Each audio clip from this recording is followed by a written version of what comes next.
Chapter 479, The Proud Crown Prince, 22. Chapter 479, The Proud Crown Prince, 22.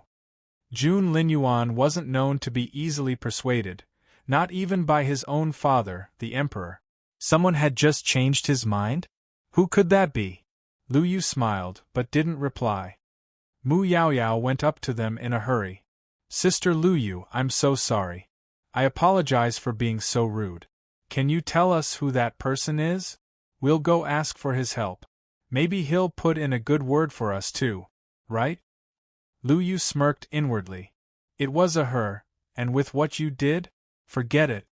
You people would be scared out of your wits if I told you that the person was Miss Feng Wu. Deep down, Lu Yu was a little devil. She was enjoying seeing Mu Yaoyao and the others dig their own grave. Hence, she replied indifferently, I'm sorry. I don't know who that person is. Just then, hasty footsteps came from outside. Lady Mu arrived with a bunch of maids and grannies. However, they were stopped at the door and Lady Mu was only allowed to take one maid and one granny with her. Lord Mu had been furious when he got the news. The girl offended His Royal Highness? Did she have a death wish? Lord Mu was too ashamed to come here himself. Lady Mu could still hear Lord Mu's bellow in her ears. Leave her there. Let her rot in hell. What was she thinking, offending Jun Linyuan? How stupid can she be? Lady Mu had a hard time calming Lord Mu down before leaving for World Tower with all those servants and a lot of gifts. A granny found a maid of World Tower before they got in and bribed her. They were then told what happened today. However, they were all the more befuddled after they heard the whole thing. What did the princess do? What was the crown prince unhappy about? For offending Feng Wu and Chaoga, or for bringing Princess Jun Wuxia into this? Lady Mu was confused. They also heard from the maid that Master Lu Yun had been replaced by Lu Yu, the new head. Lady Mu's stomach lurched. That was big. Lu Yu came out to greet Lady Mu. With Lady Mu, Lu Yu was rather detached in her manner, and that warm smile she gave Jean Yuntao was nowhere to be found. Lady Mu, please take the princess back. She's no longer a child and I don't think she should act or speak so childishly anymore. You never know who you would offend unknowingly. What more could Lady Mu say? She could only smile bitterly and promise that she would discipline the princess well. Princess Mu was vexed. Just tell me who I offended? What childish thing did I say? Mu Yaoyao glared at Lu Yu. She couldn't understand this. Smack! However, Lady Mu slapped her hard in the face right away. Mom! Mu Yaoyao was astonished. She had never expected that her mother would hit her. Growing up, her mother had always doted on her and had never laid a finger on her. Mu Yaoyao felt so wronged. The look in Lady Mu's eyes had never been this stern. Shut your mouth! She had offended His Royal Highness, and that was a fact. Continuing to ask such questions would only displease the Crown Prince further. Lord Mu and herself wouldn't be able to do anything if the Crown Prince decided to cut Mu Yaoyao's head off. Lady Mu darted a look at the granny whom she had brought with her. The granny quickly tied Mu Yaoyao up with a rope. Chapter 480, The Proud Crown Prince, 23. Chapter 480. The Proud Crown Prince, 23. What are you doing? What do you think you're doing? Let go of me, now. Mu Yaoyao cried out in surprise and struggled violently. However, Granny Xiong was too powerful for Mu Yaoyao to break free from. She could handle the princess like a hawk picking up a chicken. Once she seized Mu Yaoyao, the girl's fate was sealed. Granny Xiong's fingers moved swiftly and the rope made a whooshing sound in her hands. She was almost too fast for the eye to follow. When the others were finally able to see what she was doing, Mu Yaoyao had been tied up like a mummy. You! Mu Yaoyao tried to speak, but the fierce Granny Xiong stuffed a big walnut into her mouth. That successfully shut her up right away. Mu Yaoyao really burst into tears now. Lady Mu gave Lu Yu a nod, then left with Mu Yaoyao. Everyone was astonished. Lady Mu was so merciless. That was rather humiliating for Princess Mu, wasn't it? However, Lu Yu watched the lady leave with an appreciative look in her eyes. Lady Mu had done the right thing. Mu Yaoyao offended His Royal Highness, and the only thing the Mu family could do now was to accept any punishment the Crown Prince gave them and act as humbly as they could.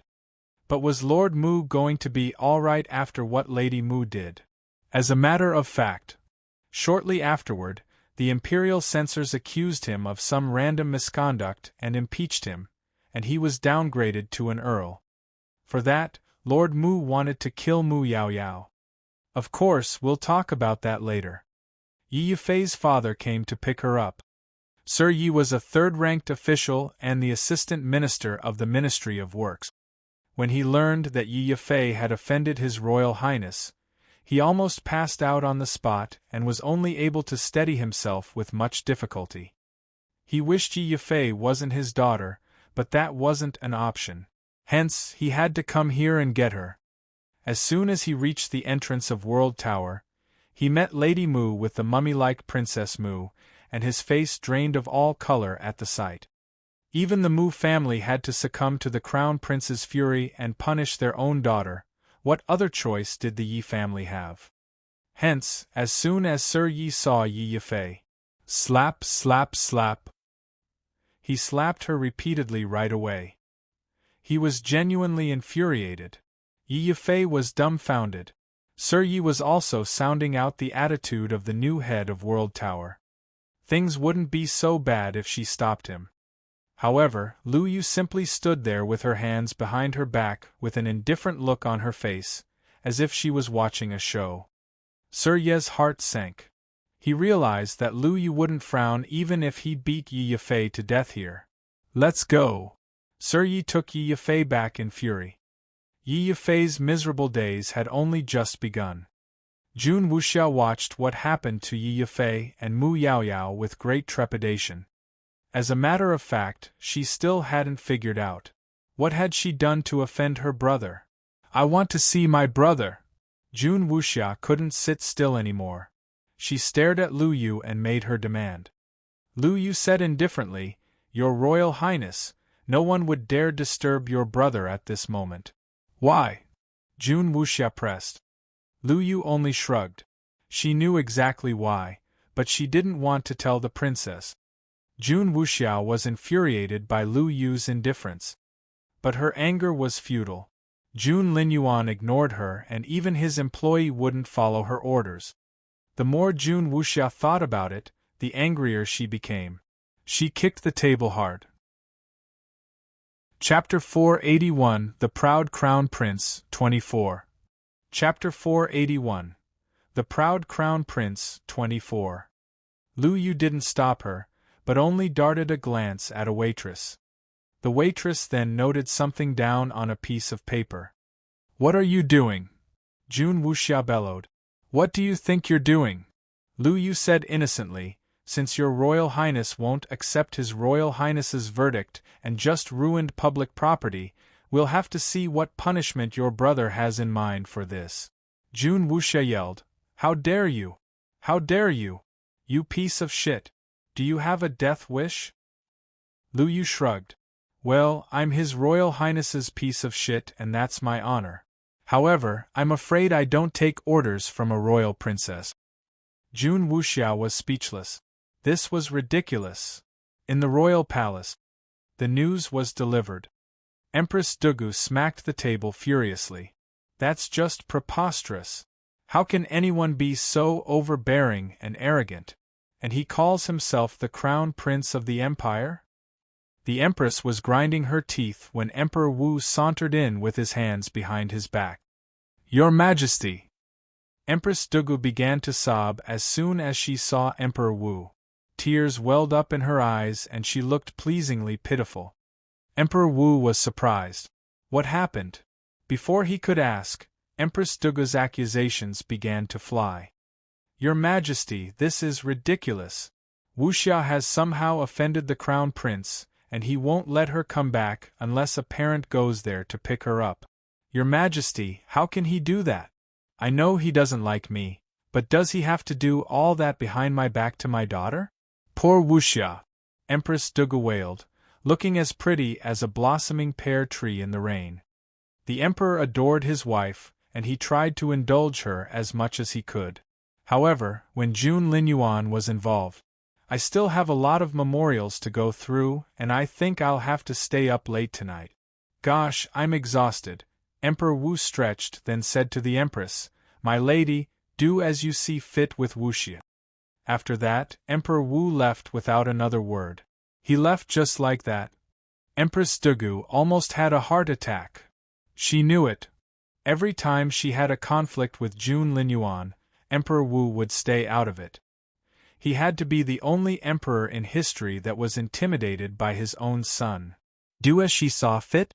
She wanted to kill June Linyuan. Was that possible? Granny Qing volunteered. How about I go there and bring the princess back? Empress Dugu smirked. That won't be necessary. I'd like to see if that June Linyuan is bold enough to imprison my daughter. I don't believe it. Granny Qing darted a look at the Empress, then stepped back. If the Crown Prince was bold enough? The Empress still hadn't learned after so many years. World Tower. Beyond World, the top floor. Lu Yu went up to the door and tapped tentatively. June Linyuan was talking to Feng Wu, and he frowned at the interruption, but he still said, Come in. The first thing Lu Yu noticed when she entered was the fact that Feng Wu was reclining on a chaise longue, while June Linyuan was making some tea. Lu Yu's eyes sparkled. His Royal Highness was indeed the one doing the labor. Mr. Feng was right. Your Royal Highness, Lu Yu said with great respect. We've sent young Lord Feng back to Northern Feng Mansion. Young Master Jin Yuntao and his friends have left as well. Lu Yu was going over the details when June Linyuan cut her off with a wave of his hand. Give me the short version. Chapter 482, The Proud Crown Prince, 25. Chapter 482. The Proud Crown Prince, 25. What? Lu Yu stole a glance at Feng Wu. If she was guessing correctly, Miss Feng Wu would love to hear all the details. Had she assumed wrong? No, Lu Yu was right.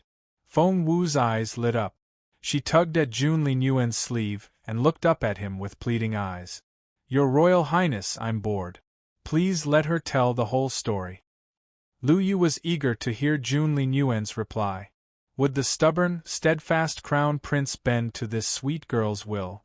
June Linyuan threw a dirty look at Feng Wu and said grumpily, Why are you so nosy? Please? Pretty please? Feng Wu tugged at his sleeve and pleaded in a soft voice.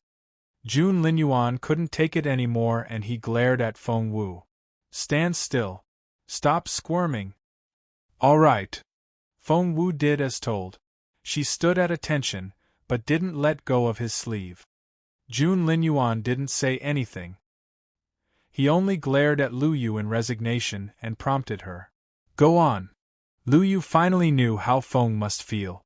Someone please take away her eyes now. Growing up in the Imperial Guards, Lu Yu knew how relentless and unforgiving June Linyuan was. The Crown Prince never let any emotion show and he was colder than a glacier. They had speculated that maybe even his blood was ice cold. However, she couldn't believe her eyes now. Who was this guy and what had he done to His Royal Highness? Huh? What? Lu Yu's mind had wandered off and she spoke before she knew it. And her heart almost stopped when she realized what she had done. She had let her mind wander when His Royal Highness was talking to her. Oh God! She was so getting killed. Lu Yu dropped to her knees and was too nervous to breathe. Your Royal Highness, I was. Lu Yu remembered one of the girls who had come to World Tower around the same time as she had. The girl's mind wandered off when His Royal Highness was talking because she had gotten lost in his handsome face. Then she had never seen that girl again. Lu Yu's heart almost stopped. How dare you? As expected, June Linyuan flared up. Please forgive me, Your Royal Highness. Lu Yu prostrated herself on the floor and trembled. Feng Wu, who was nibbling on a peach, was bewildered. Lu Yu's attention had only wandered off for like a second. What was the big deal? She had slapped Jun Linyuan herself and nothing had happened to her. Seeing that Jun Linyuan was going to lose his temper, Feng Wu finished the peach in a few bites, then went up to Jun Linyuan and tugged at his sleeve. Jun Linyuan, what are you doing? Stop yelling. You're frightening Lu Yu. Lu Yu felt like killing herself. Miss Feng Wu, you should really stay out of this. His Royal Highness doesn't listen to others when he's pissed, and sometimes he can't even control himself. If you somehow get hurt, I'll be the one blamed for it in the end. Lu Yu really felt like crying, for she was sure that no one would be able to calm Jun Linyuan down. However, Jun Linyuan only stared at Feng Wu, and the color of his face changed. Lu Yu looked up and she nearly passed out. She saw that Feng Wu's hands were sticky wet from eating the peach, and she had now stained Jun Linyuan's sleeve with the juice. And Jun Linyuan was a neat freak. Oh God! Miss Feng Wu was so dead. His Royal Highness would throttle her. Lu Yu closed her eyes in despair. But Jun Linyuan glared at Feng Wu with a livid face, but that was all he did. Go wash your hands. Feng Wu said, fine. But she didn't go very far to do that. Chapter 483, The Proud Crown Prince, 26. Chapter 483. The Proud Crown Prince, 26. She found the nearest water source and washed all the sticky juice off her hands. They were soon back to their smooth, fair state. Lu Yu took a look, and once more she felt like passing out. OMG. Miss Feng Wu, that water was eternal sacred spring. It had cost them a small fortune to transport it all the way here from the south. Several spiritual beasts had died on the way. Moreover, they only had a small jar of it in total, and Miss Feng Wu had just washed her hands with several spoonfuls of it. His Royal Highness would be so furious. Lu Yu didn't dare look at Jun Linyuan's face. Done. Feng Wu ran back to Jun Linyuan happily and showed him her hands. Look how clean they are. Haha, you've got some nice water here. It feels spiritual and has a pleasant scent. Lu Yu vented her sarcasm inwardly. Of course it smelled nice.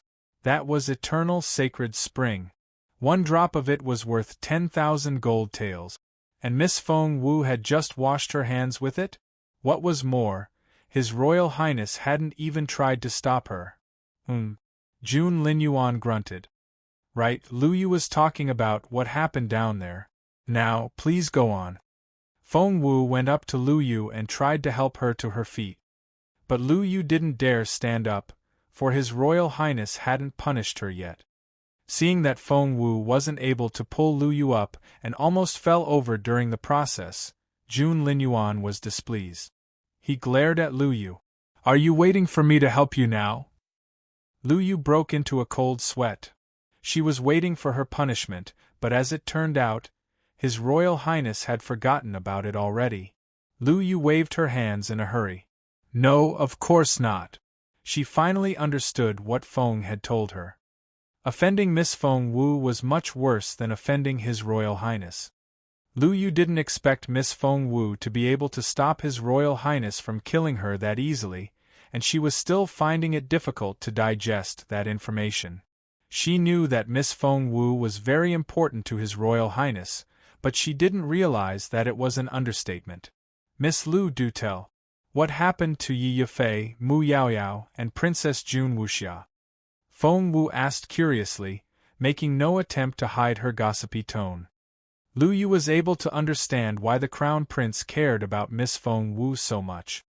She had met many noble ladies before and none of them showed their true selves in front of Jun Linyuan. They always behaved so perfectly, as if every move they made was measured by a ruler. To His Royal Highness, every last one of them was probably as pretentious as the next. None of them could be as real as Miss Feng Wu. At that thought, Lu Yu liked Feng Wu even more. Yi Yifei. Mu Yaoyao. Seeing that Feng Wu enjoyed the gossip, Lu Yu told her everything that had happened on the 5th flood. With a bag of pine nuts in her hands, Feng Wu was absorbed in Lu Yu's narration as she ate. She enjoyed the story a lot. Will Yi Yifei be punished after she gets back home? Feng Wu tilted her head and asked. Well, Lu Yu glanced at Jun Linyuan. His Royal Highness was probably the only one that could answer that question. Miss Feng Wu, do you want Yi Yifei to be punished? Of course. She insulted me, she should live with the consequences. And Mu Yaoyao, too. She has a habit of throwing mud at me. That girl has a foul mouth. Lu Yu stole a glance at Jun Linyuan and said a silent prayer for Mu Yaoyao and Yi Yifei. Those two couldn't have chosen a worse enemy than Miss Feng Wu. By the way, what about Princess Jun Wuxia? Feng Wu quickly glanced at Jun Linyuan. Chapter 484, The Proud Crown Prince, 27. Chapter 484. The Proud Crown Prince, 27. No one has shown up from the royal palace yet, so the princess is still waiting on the 5th floor, but I don't think Her Royal Highness is too happy about the arrangement. Feng Wu darted another look at Jun Linyuan. She was impressed by the young crown prince. Wasn't he afraid that the Empress would give him trouble? Lu Yu then saw that His Royal Highness was eyeing her impatiently. Her stomach lurched and she withdrew from the room, leaving the young couple to themselves. Are you sure the Empress won't give you trouble for this? Feng Wu went up to Jun Linyuan and asked curiously. What trouble? Jun Linyuan looked at Feng Wu in bewilderment. Feng Wu was speechless. Just then, Little Phoenix woke up with a yawn and picked up on Jun Linyuan's familiar aura right away. The bead! The bead! My abnormal flame bead! Little Phoenix was so agitated that it almost banged its head against the wall. Feng Wu jolted. Shit! She had forgotten all about it. She scratched her head, feeling a little guilty. The bird burst into tears. You don't care about me. You don't care about me at all. I see that now. Wah! Feng Wu thought her head was going to explode. Of course I care about you. What? Jun Linyuan looked up and stared at her. Gosh, Feng Wu put her hands over her mouth and was shocked. Instead of talking in her head, she had blurted out her words for Little Phoenix. Oh God! Did Jun Linyuan think she was confessing her love for him? It's nothing, nothing. Feng Wu waved her hands, denying it. Jun Linyuan snickered. Nothing? Did she think he was deaf? This dishonest woman. All of a sudden, the crown prince was in a great mood. Seeing Jun Linyuan's face light up, Feng Wu asked gingerly, Your Royal Highness, can I ask for a favor? Shoot! Jun Linyuan darted a contemptuous look at her. That abnormal flame bead, can I have it? Feng Wu smiled obsequiously. Seeing that Jun Linyuan was looking at her, she beamed at him. Jun Linyuan was speechless. This girl was so... You want this? He took the bead out. Yes.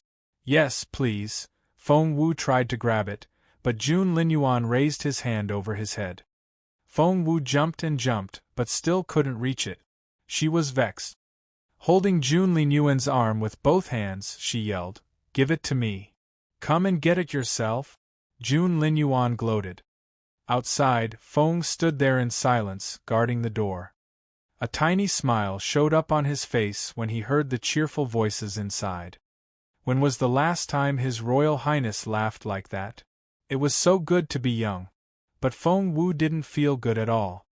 She couldn't reach the abnormal flame bead, and she was exasperated. Seeing that the bead was so close but still out of reach, Little Phoenix was very anxious. Feng Wu was a head shorter than Jun Linyuan, and her limbs weren't as long as his either. She couldn't get to the bead no matter what.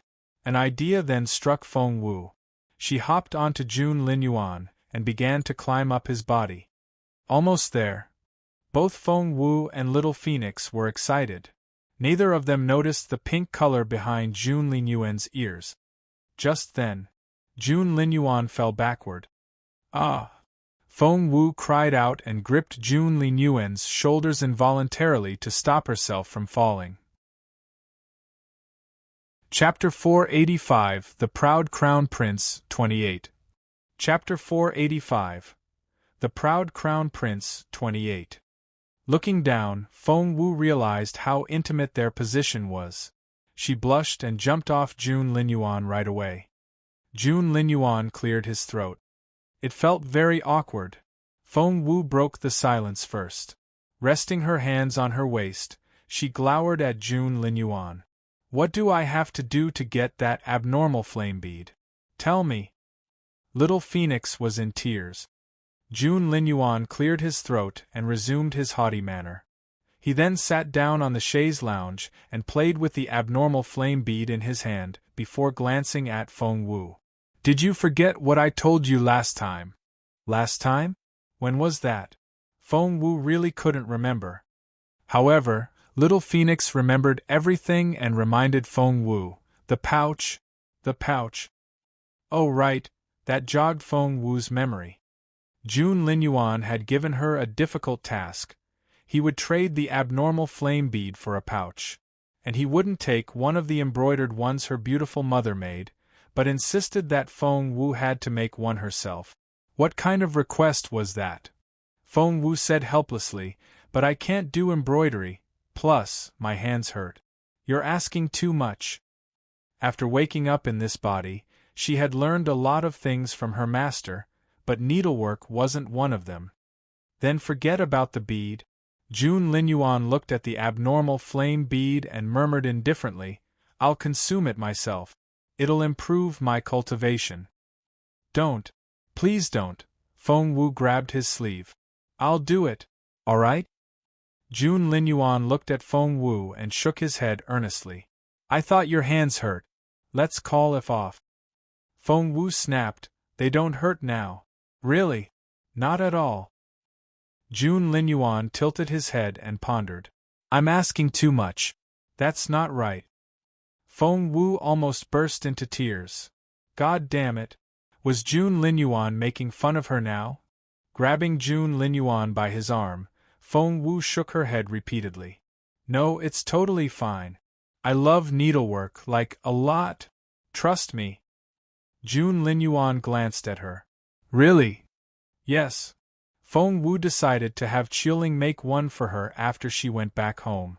She would ask Qiuling to do it, which would be like writing with her less used hand. Jun Linyuan wouldn't be able to tell the difference. However, Feng Wu was still thinking about it when the Crown Prince snapped his fingers. Feng came in with a team. Yes, a team of people. There were at least 10 of them. Each was holding an object, from threads and clothes to embroidery frames. Everything one could possibly need for needlework was there. And there were fabrics of every color and every texture. Feng Wu broke into a sweat. Look at all those things. Had he robbed an embroidery shop? It's just a pouch. What's the big deal? Jun Linyuan, are you trying to trick me? Feng Wu threw a dirty look at Jun Linyuan. If I didn't know better, it looks like you want me to embroider a screen. Jun Linyuan glanced at Feng Wu arrogantly. It's my pouch and you need to be very serious about the job. That made Feng Wu drop her original plan. She had been thinking about doing it perfunctorily at first. What about I finish it at home? Jun Linyuan snorted. Are you sure you won't have someone do it for you? Like your maid? Feng Wu was speechless. How did he know? She was going to find another excuse when Jun Linyuan pressed her down in a chair. Do it now. Chapter 486, The Proud Crown Prince, 29. Chapter 486, The Proud Crown Prince, 29. Feng Wu sighed in resignation, but she didn't have any choice here. She sighed again. All right. With a long face, Feng Wu began to cut out the fabric she needed and started her needlework. Her beautiful mother always made sewing look so effortless, but when it was Feng Wu's turn, why wouldn't her stitches follow a straight line? You sew like a cripple trying to walk. Snatching the pouch out of Feng Wu's hand, Jun Linyuan took a look, then tossed it in the bin. Feng Wu cried out and tried to take it back. My pouch! She had worked so hard, and after several discarded products, this was the first one that actually looked like a pouch. And he had just thrown it away like that? Feng Wu tried to retrieve it, but Jun Linyuan raised his hand and set the entire bin on fire. Feng Wu was speechless. All she could do was glare at Jun Linyuan. The Crown Prince was awfully calm. Meeting Feng Wu's angry gaze, he casually said, "Well, I still think I should consume this bead myself." That was the most effective threat. No. Feng Wu glared at him. This man simply wouldn't stop threatening her. And what was worse, his threats actually worked, for they hit Feng Wu in her sore spot. She was so mad. Sitting back down grumpily, Feng Wu picked up her needle again.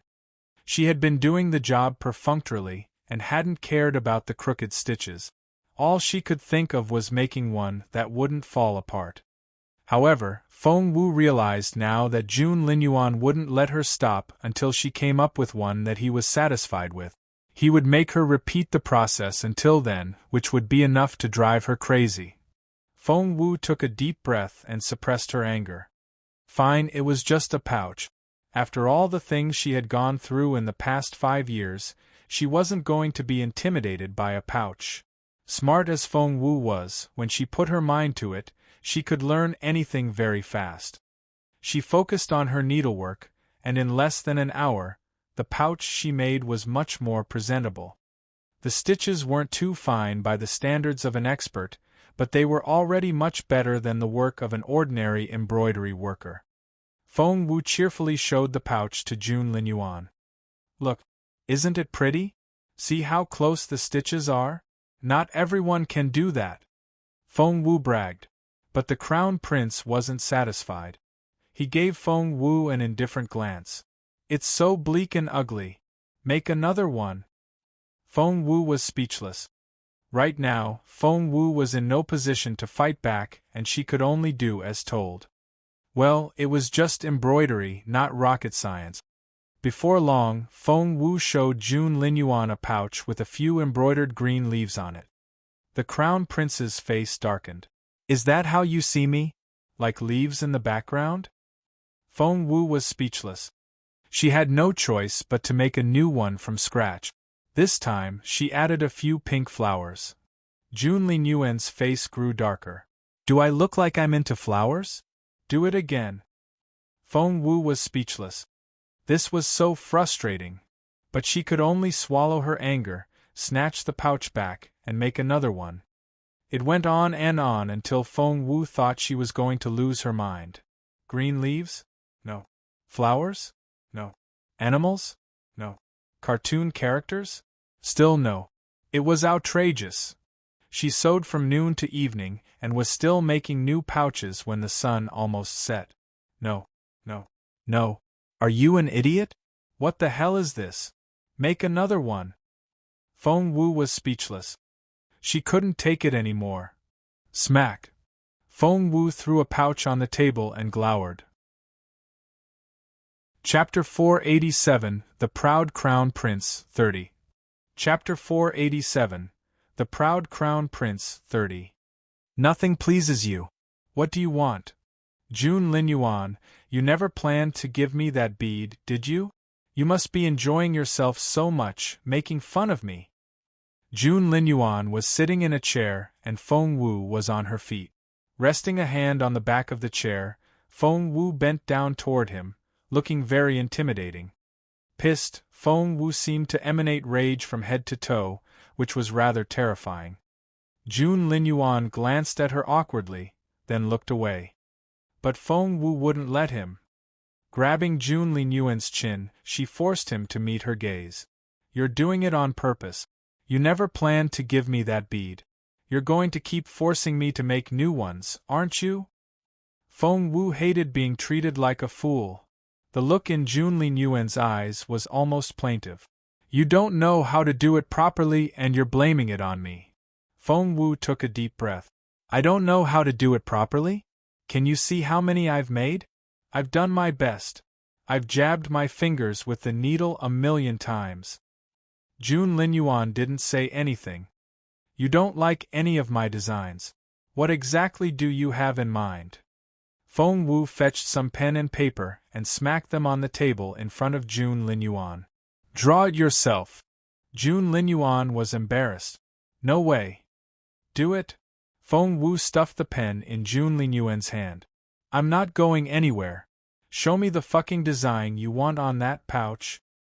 Little Feng Wu, watch your language. Jun Linyuan was displeased. So 100 pouches yourself and you'll be cursing too? Vexed, Feng Wu had forgotten all about fear or veneration. She smacked Jun Linyuan on the shoulder. Draw it! That was awesome. Lu Yu came up to the top floor at that moment and was just in time to overhear that conversation outside the door. What a conversation! She looked up at Feng in resignation. Feng shrugged. Big deal. He had gotten used to it already. His Royal Highness is capable of acting so weak. No one would believe it even if word got out. Who would? A proud person like the Crown Prince wailing? Are you kidding me? Lu Yu pinched her thigh. It hurt. This was real. With her hands on her waist, Feng Wu glared at Jun Linyuan. Draw it now or I'll think that you're putting me through hell on purpose. Jun Linyuan took a deep breath. Fine. I'll do it. What's the big deal? However, he hesitated a little before putting pen to paper. If she figured out what it was, the arrogant girl would definitely laugh at him. No one was allowed to laugh at the Crown Prince. Whoosh! With a few quick strokes, Jun Linyuan finished the drawing in no time. He tossed the pen away and stuffed the paper in Feng Wu's hand. There! What did he draw? Feng Wu unfolded the paper and was dumbfounded. What the hell was that supposed to be? A pair of some kind of bird, ducks, or chickens, standing together. What are these two quails supposed to be doing? Feng Wu looked bemused. Upon her honor, she really couldn't tell if they were chickens, ducks, geese, or some other bird. So she called them quails at random. However, Jun Linyuan's face darkened suddenly and he looked pissed. The temperature in the room dropped abruptly. Feng Wu shuddered and looked at Jun Linyuan in confusion.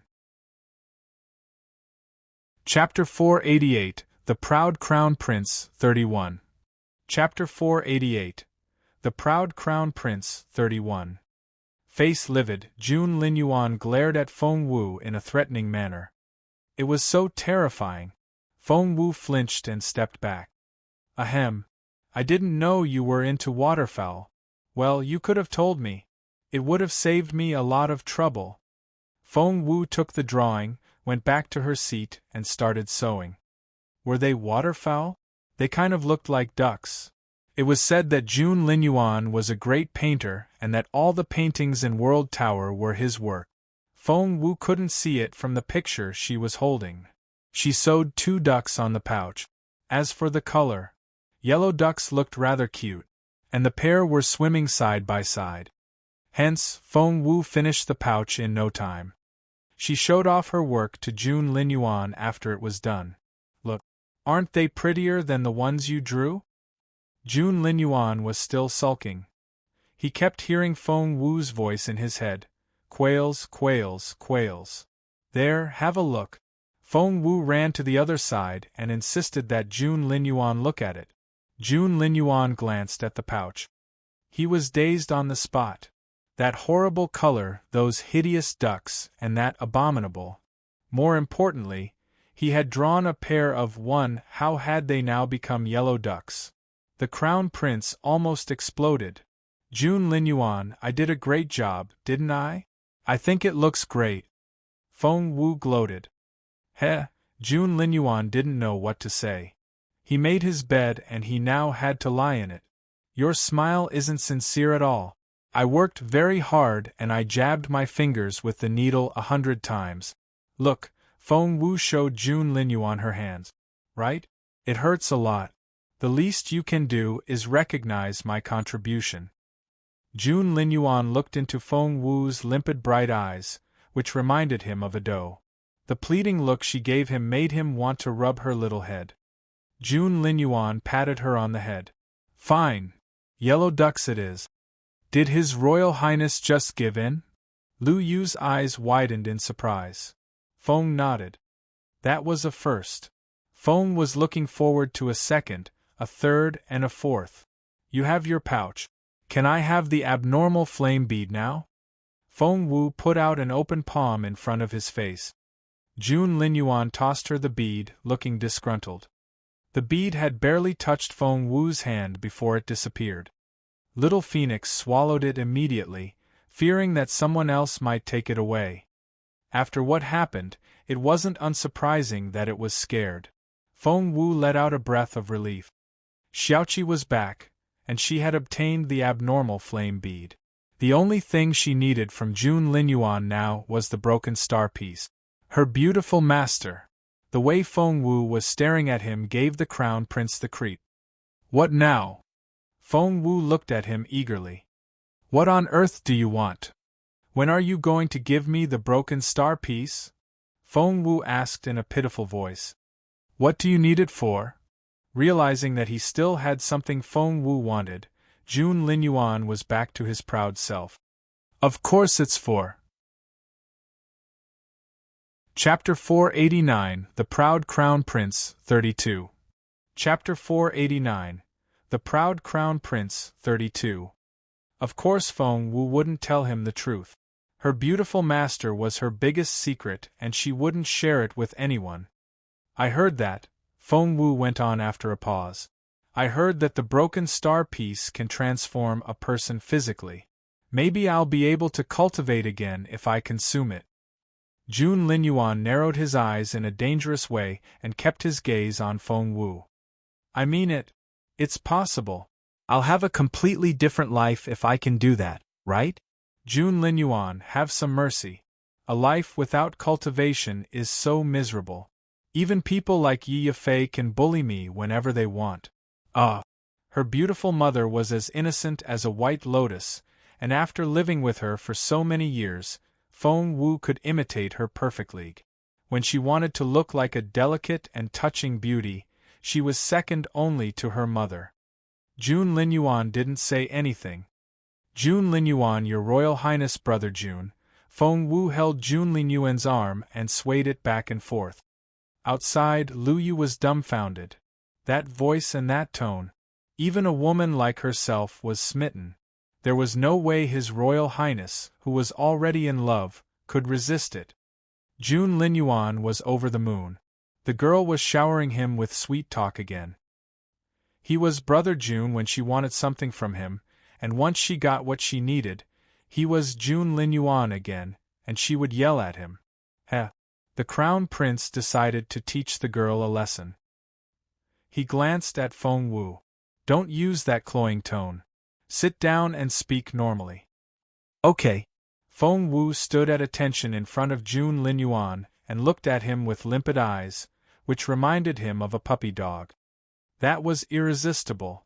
Jun Linyuan turned away and closed his eyes to straighten his face before turning back to her. He cast a stern look at Feng Wu. You want that broken star piece? Yes. Jun Linyuan grinned. At any price. Feng Wu's stomach sank. At any price? What kind of price was he talking about? She was immediately on guard. Seeing that the girl was on the alert like a frightened bunny, Jun Linyuan was greatly amused. However, he still kept his face emotionless and stared at her with brooding eyes. Feng Wu said, What kind of price are you talking about? Imperial College is recruiting students. The broken star piece is yours if you can get in. And I can open the box for you. Jun Linyuan raised an eyebrow. Get into Imperial College? Did she have to expose her cultivation ability now? What if I don't want to go to Imperial College? Feng Wu gritted her teeth. Is that so? Jun Linyuan said arrogantly. Well, then I guess I'll have to consume it myself. How dare you? Feng Wu bellowed. That was the only way to save her master. I'll kill you if you do that. Feng Wu's eyes were bloodshot red and she screamed at Jun Linyuan like a mad person.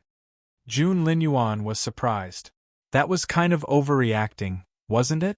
Jun Linyuan narrowed his eyes and studied Feng Wu's face. Feng Wu had calmed down already. To cover up her agitation, she cleared her throat. That's my only chance to recover my ability. You can't do that. I mean it. This is not the only broken star piece in the world. You can always find a second one. What's so special about it? Jun Linyuan gave Feng Wu a sidelong glance. Chapter 490 The Proud Crown Prince 33. Chapter 490 The Proud Crown Prince 33. Feng Wu was inwardly ecstatic. A second broken star piece. Jun Linyuan had to know where that second piece was. OMG. Feng Wu almost burst into tears. She rushed to Jun Linyuan's side and grabbed his collar. She couldn't hide the excitement in her voice. You know where the second piece is, don't you? Tell me. Where is it? The look in Jun Linyuan's eyes was even more brooding. That agitation didn't fit her usual behavior at all. The broken star piece. Jun Linyuan snorted. You're thinking of the second piece before even getting the first one? Feng Wu ground her teeth. Imperial College, is it? Fine, I'll do it. Give me the broken star piece after I get in. You'll also open the box for me and tell me where to find the second piece. Jun Linyuan darted a look at Feng Wu. There's no also.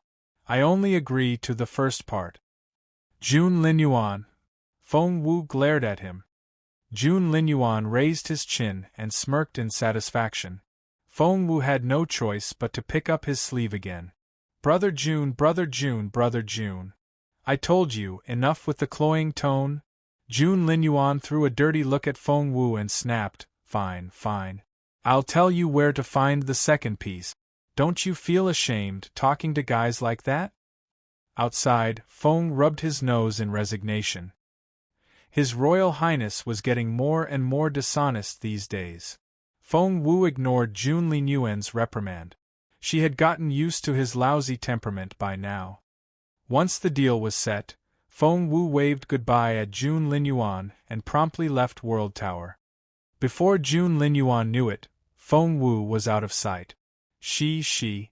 The Crown Prince pointed in the direction Feng Wu left in. She left? Just like that? She didn't even flinch. Feng looked up at the sky in resignation.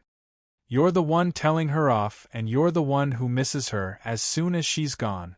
Your Royal Highness, how self-contradictory can you be? Feng Wu was back at the Feng Manor. Sister. Feng Xiaoqi ran up to her happily. Seeing Feng Xiaoqi's rosy cheeks, Feng Wu patted him on the head. How's your cultivation coming along? Because of Feng Xiaoqi's ultimate spiritual body, Feng Wu had given him ultimate spiritual divine power to work with. She had a hunch that Xiaoqi would progress as quickly as she had. Sister, my cultivation is so efficient that it feels like flying. Feng Xiaoqi was elated. I reached level 3 this morning and I thought I would make progress again just now, but what? Tell me if you run into any problems, or I won't know how to help you. You're the man of our family, and both Mum and I will need your protection in the future. Feng Wu patted Feng Xiaoqi's head, motivating him with his future responsibility. Feng Xiaoqi was exhausted from cultivation, but he glowed with excitement when he heard those words. Sister, don't worry. I'll protect all of you. Feng Wu asked, So, what seems to be the problem? I ran out of spiritual energy. Feng Xiaoqi's pretty face wrinkled and he looked up at Feng Wu. Sister, that spiritual stone you gave me this morning. Chapter 491 The Proud Crown Prince 34. Chapter 491 The Proud Crown Prince 34. I've drained it already and Uncle Chiu told me that the stone was really expensive. Sister, I don't think I should go on cultivating anymore. We can't afford it. Xiaoqi grew sadder as he spoke and he was almost in tears. He was ashamed of himself for costing his family so much. Looking at her younger brother, Feng Wu was amused. She then rubbed his head the way one would a puppy. It felt really nice to touch. She then said confidently, It's just one top-grade spiritual stone. Don't worry. We can't afford it. But sister, I used up one stone in a day. top-grade spiritual stones were so expensive. Uncle Chio said that one top-grade stone can cost as much as 10 years' worth of expenses for a household of 3. I spent all that money in one day. Feng Xiaoqi was contrite. But you're making rapid progress at the same time. I've found a place that can provide us with limitless top-grade spiritual stones. Soon, we won't have to worry about spiritual stones anymore. Feng Wu reassured him. Feng Xiaoqi almost jumped up in excitement. Really? Sister, really? Feng Wu rubbed his head again. Of course. Have I ever lied to you? Feng Xiaoqi couldn't recall even one occasion where his sister hadn't told him the truth, and she always kept her promises. He beamed at that thought. Little Feng Wu, am I that easy to overlook? There was a wistful voice from a shaded corner. Feng Wu turned around and saw that it was Yuminji. He wore a dark purple robe today, which gave him an unruly and haughty look. He actually looked the way a superior cultivator should look. Feng Wu was reminded that Yuminji was incredibly capable himself. After all, he was as famous as Jun Linyuan. However, Yuminji seemed to be rather silly around her, which made her constantly ignore his capabilities. Feng Wu frowned. What are you doing here? Gosh, little Feng Wu, how forgetful can you be? Yuminji glared at her. What? Didn't you ask me to get that job for your uncle? I've been running back and forth the whole day to get it done.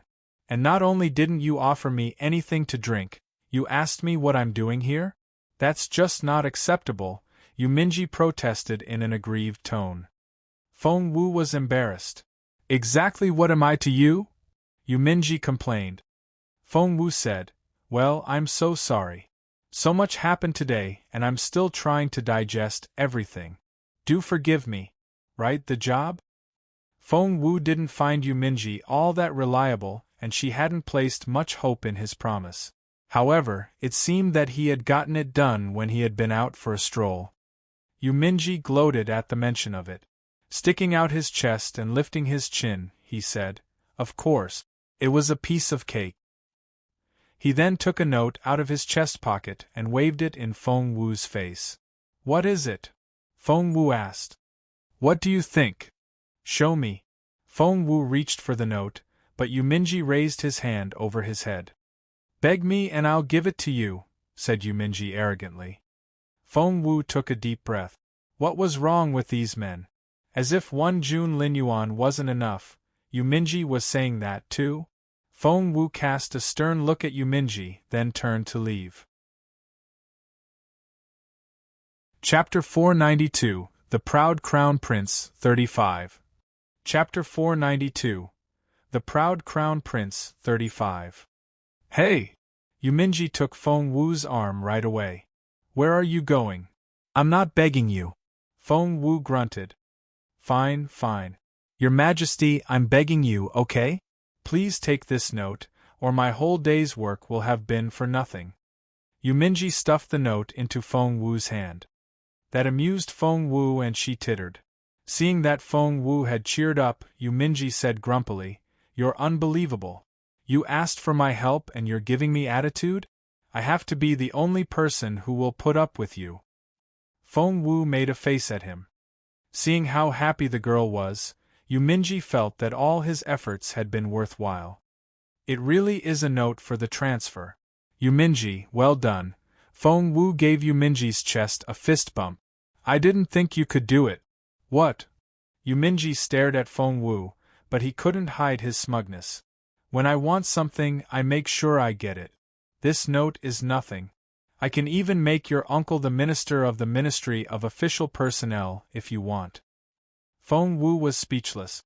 You do realize that the Ministry of Official Personnel has a minister now, right? Yuminji casually said, It won't if I kill him. Feng Wu's mouth fell open. You're joking, right? You'll be the one to decide if I'm joking or not. Yuminji moved closer and winked at Feng Wu. His amorous eyes twinkled. Feng Wu was speechless.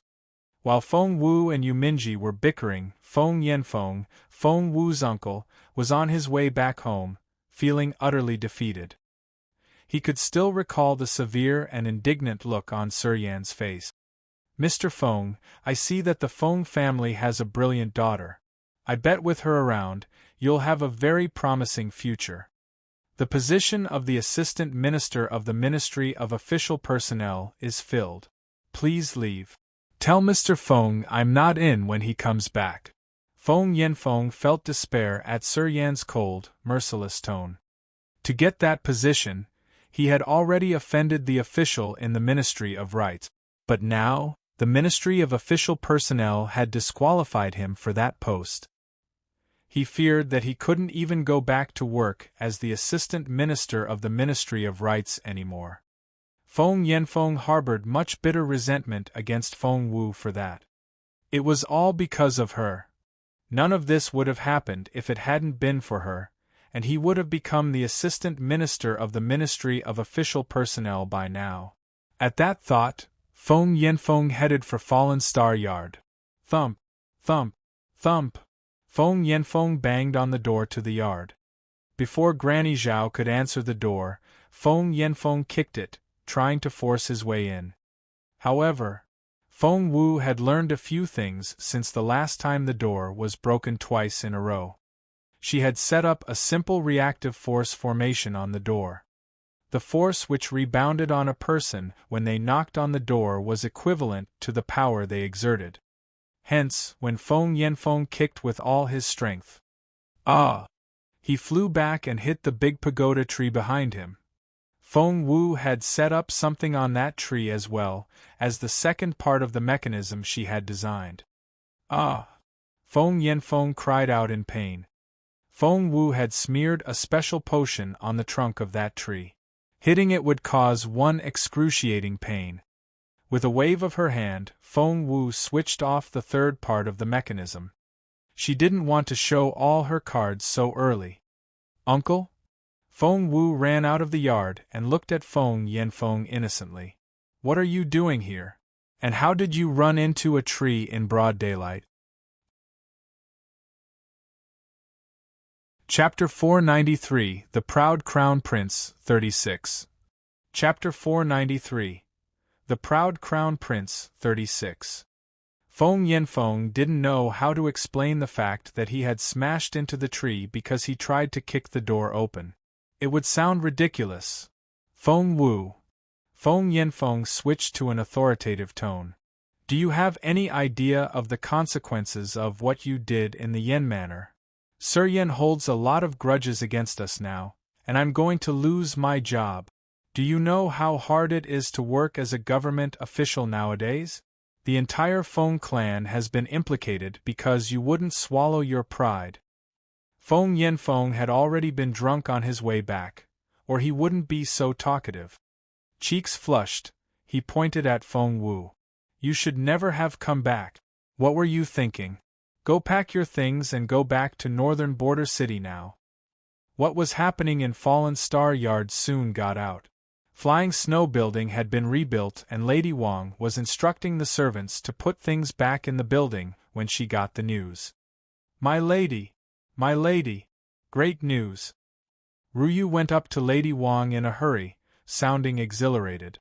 "My lord went to Fallen Star Yard, and he's telling Miss Feng Wu to pack her things and get out." Lady Wang couldn't bear the sound of Feng Wu's name, but her face lit up when she heard the report. "Really? He really said that?" "Yes. Very loudly. We heard it ourselves, every word of it." Ruyu nodded in excitement. "That's great." Lady Wang tossed aside the things in her hands. "Let's go have a look." Granny Gui followed Lady Wang out immediately. Feng Yiran and Feng Sang had gone back to Imperial College, but Feng Lu was at home. She was just as thrilled and went along with her mother. The idea of seeing Feng Lu getting kicked back to Northern Border City was so uplifting. Feng Lu was overwhelmed with excitement. She arrived at Fallen Star Yard to hear her dad ranting at Feng Wu. "Pack your stuff. Go back to Northern Border City. Don't come back ever again." Feng Lu rushed to her mother's side and whispered, "Mom, what's going on? Why is Dad so mad?" Instead of whispering back, Lady Wang raised her voice. Your dad was implicated for what happened in the Yen Manor, and he may lose his job in the Ministry of Rights. That position he was trying to get at the Ministry of Official Personnel was given to someone else. None of that would have happened if it wasn't for a certain person. All was well before they came back.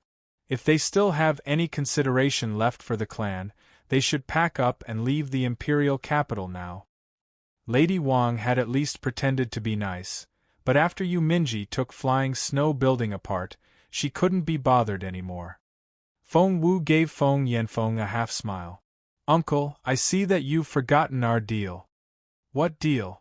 You mean that 100,000? Feng Yanfeng smirked. Don't be so naive. The political world is so much more complicated than you think. That 100,000 taels of silver. Feng Wu took out that note and tossed it at him before he could finish his sentence. Feng Yanfeng's eyes lit up. He saw immediately that it was from one of the ministries, and the format indicated that it was a letter of appointment. He took another look and was dazed on the spot. Meanwhile, Feng Lu and Lady Wang were only getting started. Feng Wu, who the hell do you think you are? Shut your mouth and get out of the imperial capital now. Smack. Chapter 494, The Proud Crown Prince, 37. Chapter 494. The Proud Crown Prince, 37. Smack. There was the crisp sound of a slap. The others thought at first that Feng Yanfeng had slapped Feng Wu, but Lady Wang pressed a hand to her cheek and stared at Feng Yanfeng in disbelief. You hit me. She thought she had said all the things he wanted to hear. What was wrong with that? Lady Wang almost collapsed. For she had always flattered herself to be Feng Yanfeng's beloved wife, which was how she had always presented herself to others. However, he had just slapped her in front of everyone. She thought she was going to lose her mind. Feng Yanfeng liked Lady Wang well enough, but only when it didn't damage his interests. Not to mention that Lady Wang was from an influential family herself. The guy sat on the fence and was always after material gain. At the sight of that letter of appointment, Lady Wang was tossed aside. Feng Yanfeng glared at her. You're just a woman. What do you know? Apologize to Xiao Wu now. Lady Wang's eyes widened in disbelief. Not only had she been slapped, she had to apologize to the girl? She wouldn't have it. Feng Wu darted a casual look at the letter in Feng Yanfeng's hands. I can give it to you, I can also take it back. Feng Yanfeng had examined it already. The letter was genuine, from the paper, the format, the seal, everything. And it had bypassed Sir Yen. The order had come directly from His Majesty. What did that mean? When Sir Yen was outright against it, Feng Wu had still been able to get him an appointment from the Emperor. Whoever made this happen had to be very well connected. Feng Yanfeng broke into a cold sweat. He shuddered and wiped his sweat. He then glowered at Lady Wang. What are you doing standing around? Apologize. Feng Yanfeng shoved Lady Wang. She had never seen such a fierce look in his eyes before. Frightened, Lady Wang stared at Feng Yanfeng with a blank face. Feng Lu was equally stunned. She watched in bewilderment and only came back to herself just then. Rushing to her father, she screamed, Dad! What's wrong with you? Have you lost your mind? Why are you on Feng Wu's side now? She should be kicked out. She's such a bidash. Shut up! Feng Yanfeng broke into a cold sweat again. For he saw that Feng Wu was going to tear the letter in half. No. That was his appointment letter and his way into the Ministry of Official Personnel. Moreover, judging by the part he had read, holy shit! It wasn't a letter for the position of Assistant Minister. It was for the Minister of the Ministry of Official Personnel. Feng Wu had to have done it on purpose. Feng Yanfeng was obsessed with getting promoted, and he would willingly trade his soul for a higher position. If he had still hesitated a little over the position of assistant minister, the idea of becoming a minister swept away all his hesitation. Feng Wu had taken that letter back. she wouldn't give it to Feng Yanfeng that easily. Moreover, it was like Feng Wu said, she was able to get him the letter, and she could destroy that opportunity just as easily. Feng Lu had no idea what was going on and was still screaming. I don't understand. Why? What's so incredible about this woman? Dad, why are you on her side? You said you were going to kick her out yourself. Why, Master Feng, you really are going to kick me out? Feng Wu put the letter into her chest pocket and clapped her hands. All right. I'll take my family back to where we came from.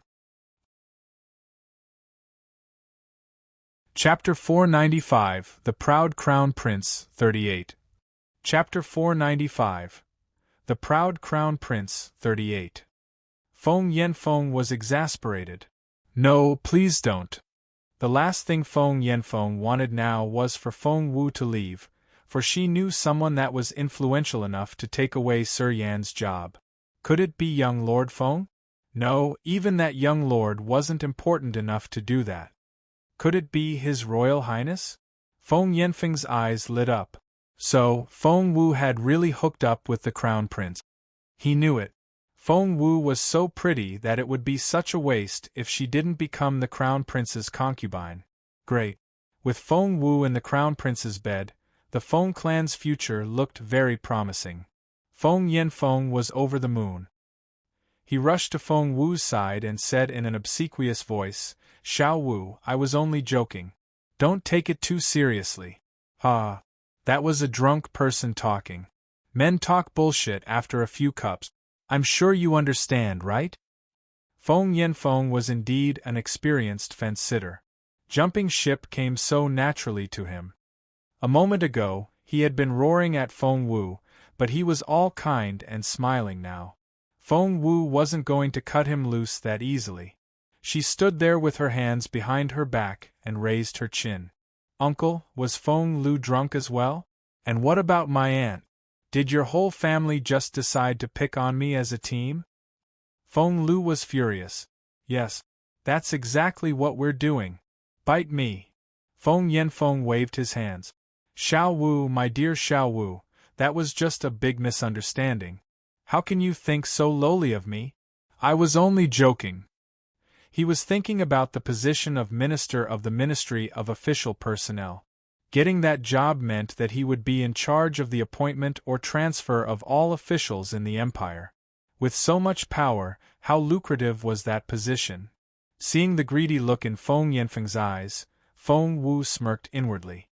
If she told Feng Yanfeng that he had to kill Feng Lu to get the job, she was sure that he would do it without hesitation. Feng Wu said a silent prayer for Feng Lu. Well, uncle, you might be joking, but Feng Lu and my aunt certainly don't look like it. Crossing her arms, Feng Wu darted a sidelong glance at Feng Yanfeng. Did he think he could get away with it by saying that it was a joke?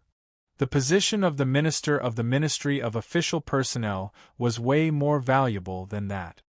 You lot, come here. Feng Yanfeng gave a wave of his hand. His guards rushed in at the command. Feng Lu has been bullying her sister, and what she did to Feng Wu in the Yen manor almost led to a serious blunder. Lash her 50 times for her abominable behavior. Feng Lu was dumbfounded. He was her own father. If he couldn't stand up for her, the least he could do was not harm her. Dad! Feng Lu cried out. Feng Yanfeng's guards took Feng Lu down as easily as handling a chicken. Do you need a bench? I'll get you one. Feng Xiaoqi quickly ran into the room and took out a bench. Do you need a whip as well? We have that too. Feng Yanfeng was speechless. He was only putting up a show for Feng Wu, but now, at that thought, he couldn't help but throw a dirty look at Feng Xiaoqi. Feng Xiaoqi hid behind Feng Wu and said timidly, Uncle, you're so scary. On guard, Feng Wu narrowed her eyes. Feng Yanfeng waved his hands in a hurry and forced out a laugh. Xiaoqi, you're so easily scared. Now, go get that whip for your uncle. Sure, that was a job Feng Xiaoqi liked. He returned in no time with a black whip. Chapter 496, The Proud Crown Prince, 39. Chapter 496, The Proud Crown Prince, 39. They had a few whips in the house, but the black one was the only one with barbs. Feng Yanfeng's face darkened when he saw the whip. Feng Lu's mouth fell open. Lady Wang thought she was going to pass out. "My lord! Don't! Please don't do this!" Lady Wang rushed to Feng Yanfeng and burst into tears. "My lord, didn't you say that Feng Wu was to be blamed for everything that happened at the Yen Manor, and that Lu Er only did what she did because Feng Wu was a bad influence? If you're really going to punish our daughter, you have to punish Feng Wu as well. Otherwise, I won't let you do this to our daughter." "Punish Feng Wu as well?" Feng Yanfeng smirked. He couldn't shower Feng Wu with enough compliments at the moment. Punish her? Was she joking? "You lot, escort the lady back to her room. As for Feng Lu, she's not going anywhere until she gets those 50 lashes. No mercy. Do it now. Whip her as hard as you can." Lady Wang passed out from her fury. As for Feng Yanfeng's guards, the head of the clan had made the decision and they would follow his orders to the T. Hence, they spared no effort with the whipping. Feng Lu burst into tears. It wasn't just from the physical pain, but from her frustration and disappointment in her father as well. "Xiao Wu, the letter." Feng Yanfeng eyed the letter in Feng Wu's hands eagerly. Since Feng Yanfeng was being rather cooperative, Feng Wu casually handed over the appointment letter. Feng Yanfeng unfolded it immediately. Reading the gilded words on the paper, which included Minister of the Ministry of Official Personnel, Feng Yanfeng was overwhelmed with excitement. He had hoped for the assistant minister post, but had gotten the minister position instead. That was completely unexpected. Holding the letter, Feng Yanfeng turned to leave. He couldn't hide the excitement on his face. His head was swimming. Feng Wu stopped him grumpily.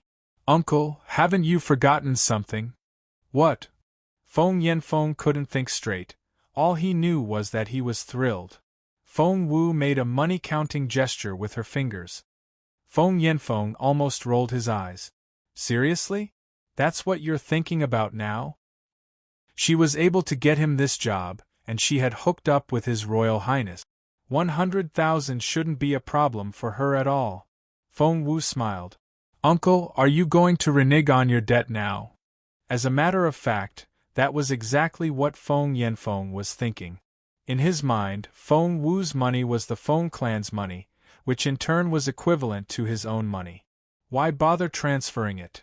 However, seeing that Feng Wu looked displeased, Feng Yanfeng said, "Don't worry. I'll give you the money. Once I start this job, I'll have more money than you can imagine." After that, Feng Yanfeng left happily with the letter. Yuminji came out to the yard and saw that Feng Wu was watching Feng Yanfeng leave with a wicked smile on her face. "Aren't you worried that he won't keep his promise?" Yuminji asked. Feng Wu smiled. "I'm counting on it." She then asked Yuminji, "I asked for an assistant minister position. Why did you make it a minister?" The heads of the 6 ministries were such important positions that the appointment of these officials should be carefully evaluated. What was His Majesty thinking? Yuminji gave her an enigmatic smile. "But you didn't object to it, did you? What were you thinking?" "Those whom God wishes to destroy, He first makes mad," said Feng Wu indifferently. "I thought the same thing." Yuminji looked at Feng Wu affectionately. Feng Wu found his gaze a bit too intense. "It's late. You should go back home." "You ungrateful girl. After everything I've done for you, you're chasing me away without so much as offering me a glass of water," Yuminji whined. Chapter 497, The Proud Crown Prince, 40. Chapter 497, The Proud Crown Prince, 40. Feng Wu could put her uncle aside for the time being. After Yuminji left, Feng Wu lay down on her bed and went over the current situation in her head. Her top priority now was to purchase Grand Secretary Feng's manor next door. Her family was in urgent need of spiritual stones for their cultivation, and Feng Wu wanted to make use of the spiritual stone lode underground and turn the Feng Manor into a spiritual formation, which would help their cultivation greatly. The next thing on her list was to get into Imperial College. Only then would June Linyuan give her that broken star piece. Feng Wu was instantly motivated when she reminded herself that her beautiful master could wake up for a brief moment. As for little Phoenix, it had gone into hibernation after swallowing the abnormal flame bead and wouldn't wake up for a while. Feng Wu visited the dry well in the Feng Manor in the middle of the night, where she asked Feng Tutu to get a few spiritual stones for the others to use in their cultivation. Top-grade spiritual stones? Sister, I didn't know we had them. Feng Xiaoqi was exhilarated. Of course we have them. Use as many as you want. Feng Wu was very free with other people's money. She gave 5 each to Feng Xiaoqi, Uncle Chiu, and Qiuling. Uncle Chiu was thrilled. Miss, I think I should stick with medium-grade spiritual stones. The top-grade ones are too valuable. Feng Wu stuffed the stones into Uncle Chiu's hands. We have more than enough. Feel free to do whatever you want with them. The most important thing is to improve your cultivation levels. Uncle Chiu was greatly touched. Even the masters of other families couldn't get their hands on top-grade spiritual stones, to say nothing of servants. Qiuling was even more flustered. Miss, I think low-grade spiritual stones are good enough for me. Qiuling was the only level 1 spiritual master here, and she thought she would be wasting the high-quality stones. Just imagine how much gold they could trade these stones for. She couldn't bring herself to use them. Feng Wu shook her head. Spiritual stones filled the underground tunnels of the manor next door. There was an entire spiritual stone lode. Once she purchased that manor, it would be like a rocket for her and her family in their cultivation. Therefore, she had to have that lode, regardless of the cost. The following day, shortly after daybreak, Sister! Feng Xiaoqi rushed into Feng Wu's room in excitement. Yes. Feng Wu was in the middle of getting dressed, and she looked at her brother in bewilderment. Sister! Feng Xiaoqi's cheeks were flushed. I made it to level 4. I'm a level 4 spiritual master. Sister, do you hear me? Feng Xiaoqi was trembling with excitement. Level 4? Already? Didn't she just get him back the day before yesterday? Feng Wu examined him and saw that he was right. How did you do it? Even Feng Wu was curious. I don't know. Feng Xiaoqi was at a loss. Remember those 5 spiritual stones you gave me yesterday? Feng Wu nodded. Yup. I didn't want them to get stolen, so I put them under my pillow and slept on them. Feng Wu nodded. Yup. When I woke up this morning, I saw that all 5 stones were in tiny pieces. Feng Xiaoqi's eyes sparkled and his long eyelashes reminded one of 2 little fans. He said in an innocent tone, Then, I realized that I had become a level 4 spiritual master. I don't know how I got there. Feng Wu was speechless. Sister, do you know why? Feng Xiaoqi asked innocently as he tugged on Feng Wu's sleeve. Feng Wu rubbed her forehead and took a deep breath. How unfair.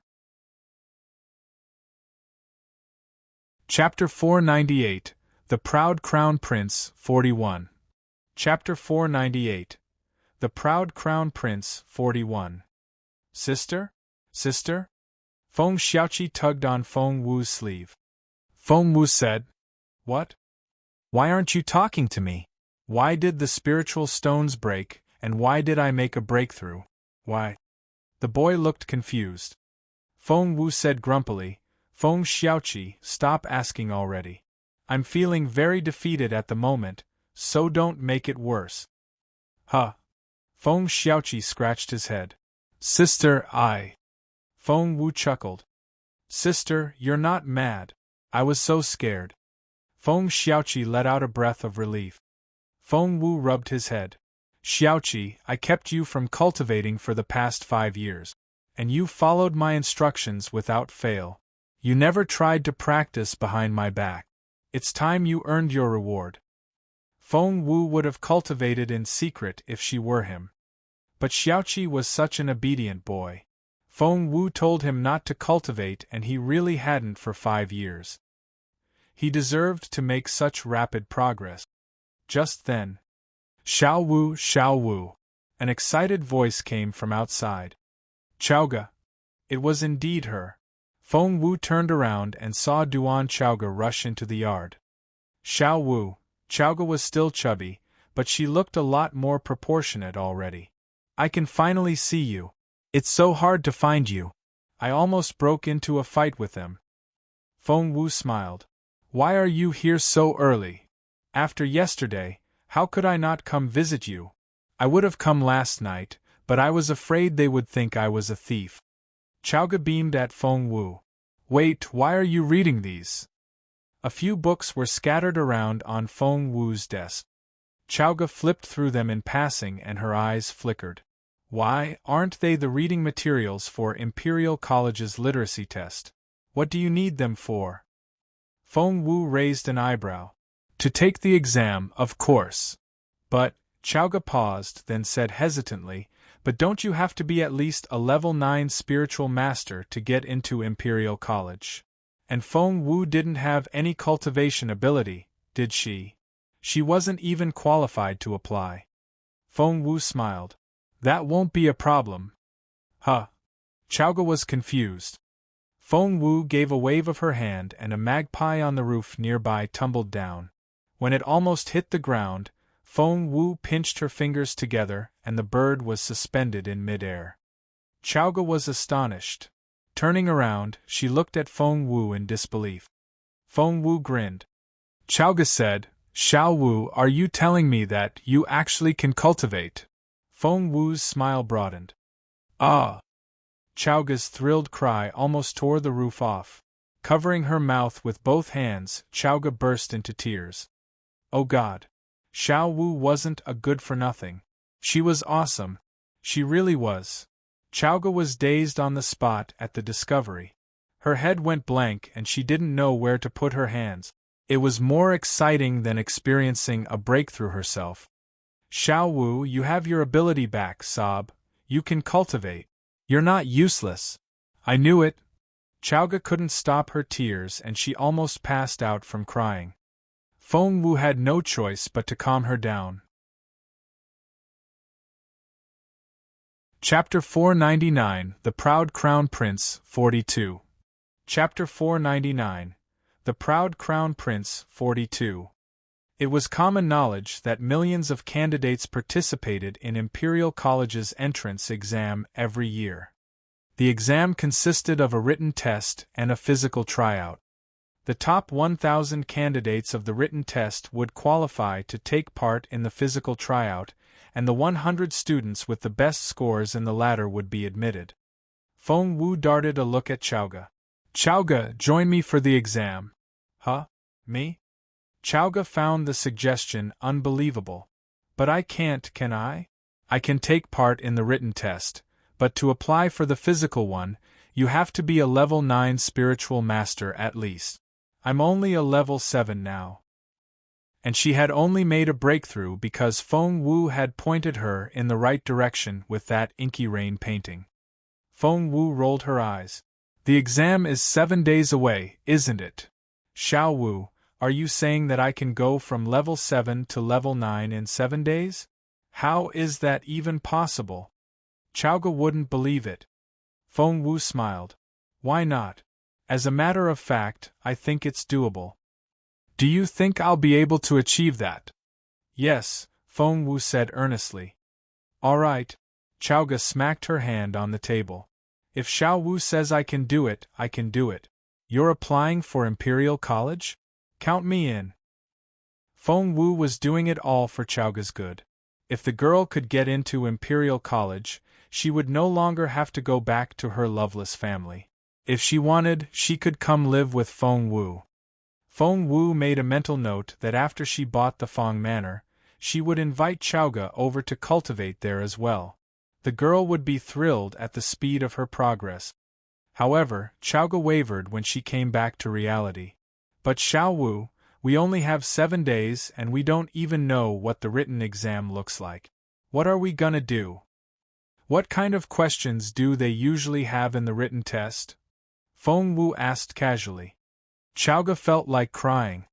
Xiao Wu, from the way you put it, I thought you were ready for it, but in fact, you don't even know the type of questions in the written exam? Are you trying to scare me to death? Feng Wu shrugged. The idea of going to Imperial College never occurred to me before. When did you come up with the idea, then? Yesterday. Chowga was rendered speechless. Feng Wu said, Why are you giving me that look? Taking Feng Wu's hand, Chowga said sincerely, Xiao Wu, how about we give up? Why? Feng Wu was bewildered. Chowga was very serious. Xiao Wu, people usually take at least 10 years to prepare for this entrance exam. Only after 10 years of studying and practicing is one qualified to sit the exam. And we're going to just walk in like this. The physical tryout aside, we'll probably hand in blank sheets for the written exam. That bad? Feng Wu frowned. Yes. Xiao Wu, have you read any of the past exam papers that got out? The questions are so profound. They cover everything from literature, history, art, and geography to theories on elements, formation, and even medicine, basically anything you can think of. How are we even going to begin to answer any of those without 10 years of preparation? There's also a discourse on politics, which can be anything. We probably won't be able to even understand the question. So, how about we drop it now? Can it be that difficult? Feng Wu frowned. Yes, it can. Xiao Wu, the maximum score for the written exam is 300, which takes up 30% of the total score. Without any preparation, we might as well give up on those 300 marks now, Chowga said in resignation. Chapter 500 The Proud Crown Prince, 43. Chapter 500 The Proud Crown Prince, 43. Can we get any sample papers? Feng Wu asked. Chowga shook her head. Only the teachers of Imperial College have those. I heard that Grand Secretary Feng is one of the guest advisors at Imperial College and he played a big part in the design of the exam papers. He's been head of the exam board for the past few years. Feng Wu's eyes lit up. Grand Secretary Feng? Feng Wu didn't know many names in the imperial capital, but Grand Secretary Feng. She had been meaning to get in touch with him in the last few days. She had her eye on Grand Secretary Feng's manner. Feng Wu asked, Are you referring to Grand Secretary Feng, the one that's retiring soon? Chowga nodded. That's him. It's said that Grand Secretary Feng is from the south, and he's planning to go back to his hometown after retirement. I heard that he has already resigned from all his government positions. Sigh. I wish we knew Grand Secretary Feng. That way, at least we could borrow some past papers from him. We're running around in the dark with our eyes closed at the moment. Feng Wu clapped her hands. Let's go to Grand Secretary Feng then. In fact, Feng Wu was quite confident about the breadth and depth of her knowledge, but it would be safer to have access to some sample questions. Moreover, Chowga needed such sample questions even more. And it just so happened that Grand Secretary Feng lived right next door to Feng Wu. It would be such a waste if she didn't take advantage of that. Chowga didn't know whether to laugh or cry. Xiao Wu, what are you thinking? You do realize who Grand Secretary Feng is, right? He's like a national treasure. We can't just walk in and talk to him. Plus, we can't even get near him even if we know where he lives. I'll think of something. Feng Wu sat down and tapped the table with her fingers. She then looked up at Chowga. Do you know who Grand Secretary Feng's close friends are? I have no idea.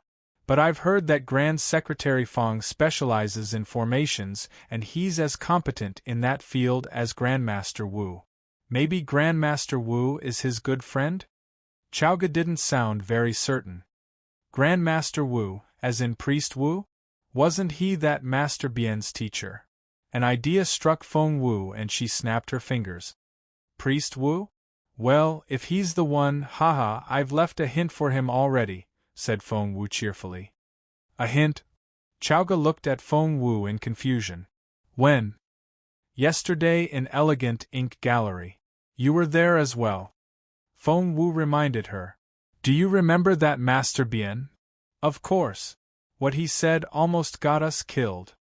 Chowga flared up at the mention of that name, and she clenched her fists angrily. That Master Bien certainly didn't impress her.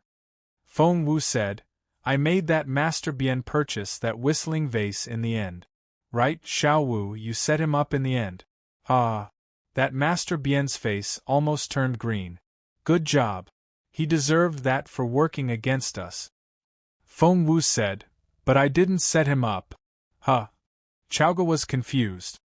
I gave him an opportunity, Feng Wu said cryptically. But it seems that he gave it away. What?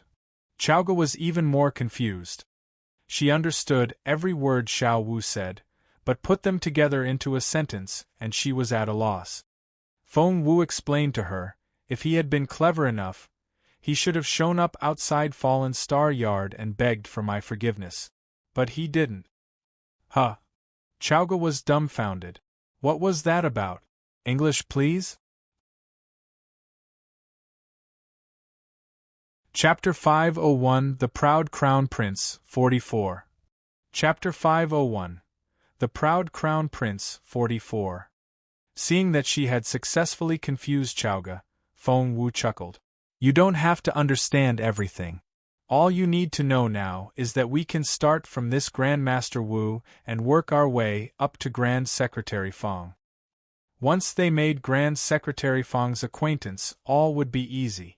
They could borrow as many past papers as they wanted. Moreover, Feng Wu was trying to purchase Grand Secretary Feng's manor, and she had been looking for a chance to meet the old man, but she hadn't been able to find one until now. Feng Wu had thought about using Feng Sun as a go-between, but she then realized that Jun Linyuan didn't like her interacting with Feng Sun too often, although she had no idea why. Hence, she had to depend on herself now. But how are we supposed to get to know Grandmaster Wu? Will Master Bien recommend us to him? Chowga found that approach rather unreliable. That's right. Chowga smacked a hand on her thigh and cried out. I remember. You remember what? Feng Wu looked at her in bewilderment. Master Bien participated in the creation of Imperial College's essence-gathering formation, right? I just remembered that someone told me that his master was a guest advisor at Imperial College and a big shot in the formation department. Come to think of it, they were referring to Grandmaster Wu. Chowga sighed with emotion. Both Feng and Wu are valuable assets of the Empire, and I'd be over the moon if they were to somehow appreciate our capabilities. But they're such superior figures that I can't see how we're going to get ourselves noticed. Sigh. Feng Wu smiled. Not necessarily. Just then, Uncle Chiu came in and looked at Feng Wu in a strange way. Feng Wu was confused. Uncle Chiu, what's wrong? Do you have news for me? Uncle Chiu said awkwardly, Miss, didn't you tell me to ask around about where Grandmaster Wu lives? Feng Wu nodded. If I'm not mistaken, Priest Wu is coming this way. Uncle Chiu didn't know how to describe his feelings at that moment. Exactly how lucky could Miss Wu be? As soon as she wanted to find out where Grandmaster Wu lived, Grandmaster Wu was on her doorstep. That's a happy coincidence. Even Feng Wu was surprised and she rose to her feet involuntarily. Chowga's eyes widened. Uncle Chiu, are you talking about the Grandmaster Wu? The treasure of the Empire? Uncle Chiu nodded in a solemn manner. Yes. Master Bien was with him, so it has to be the guy. Are they coming here? Chowga cried out in surprise. No. If I've guessed right, they're going to the Feng Manor. Feng Wu looked pensive. Please don't tell her that Priest Wu had his eye on the Feng Manor as well. Xiao Wu, this is a great opportunity. What are we going to do? Chowga tugged at Feng Wu's sleeve in excitement. Talk about sheer luck. Priest Wu and Grand Secretary Fang were under the same roof now, and it would be such a waste if they didn't seize this opportunity. Rubbing her chin, Feng Wu walked back and forth in the room. Her head was spinning and several ideas came to her, but she ruled all of them out. All of a sudden, Feng Wu's eyes lit up. She knew what to do. At the same time, in the Fang Manor next door to the Feng Manor, Grand Secretary Fang stood in front of a window and was examining the whistling vase in an affectionate way. He had noticed the unusual characteristics of this whistling vase yesterday, which was why he had decided to buy it. However, after examining it closely last night, Grand Secretary Fang realized in surprise that Chapter 502, The Proud Crown Prince, 45.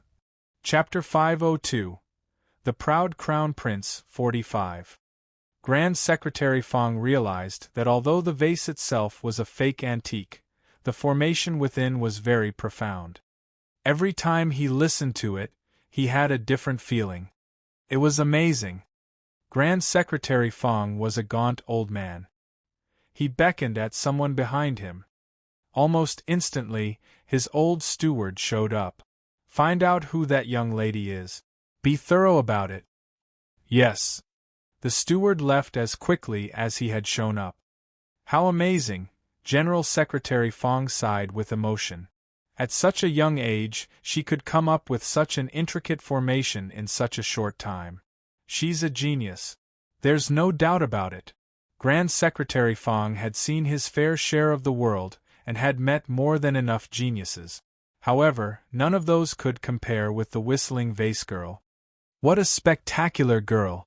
I wonder if I'll be able to see her again. Grand Secretary Fang regretted not taking her more seriously earlier. Grand Secretary Fang held some old grudges against Priest Wu from back in the day, and he had decided that he would use this opportunity to laugh at the latter. Outside the Fang Manor, Master Bien helped Priest Wu out of the carriage. Priest Wu was an old man with white hair and a goatee.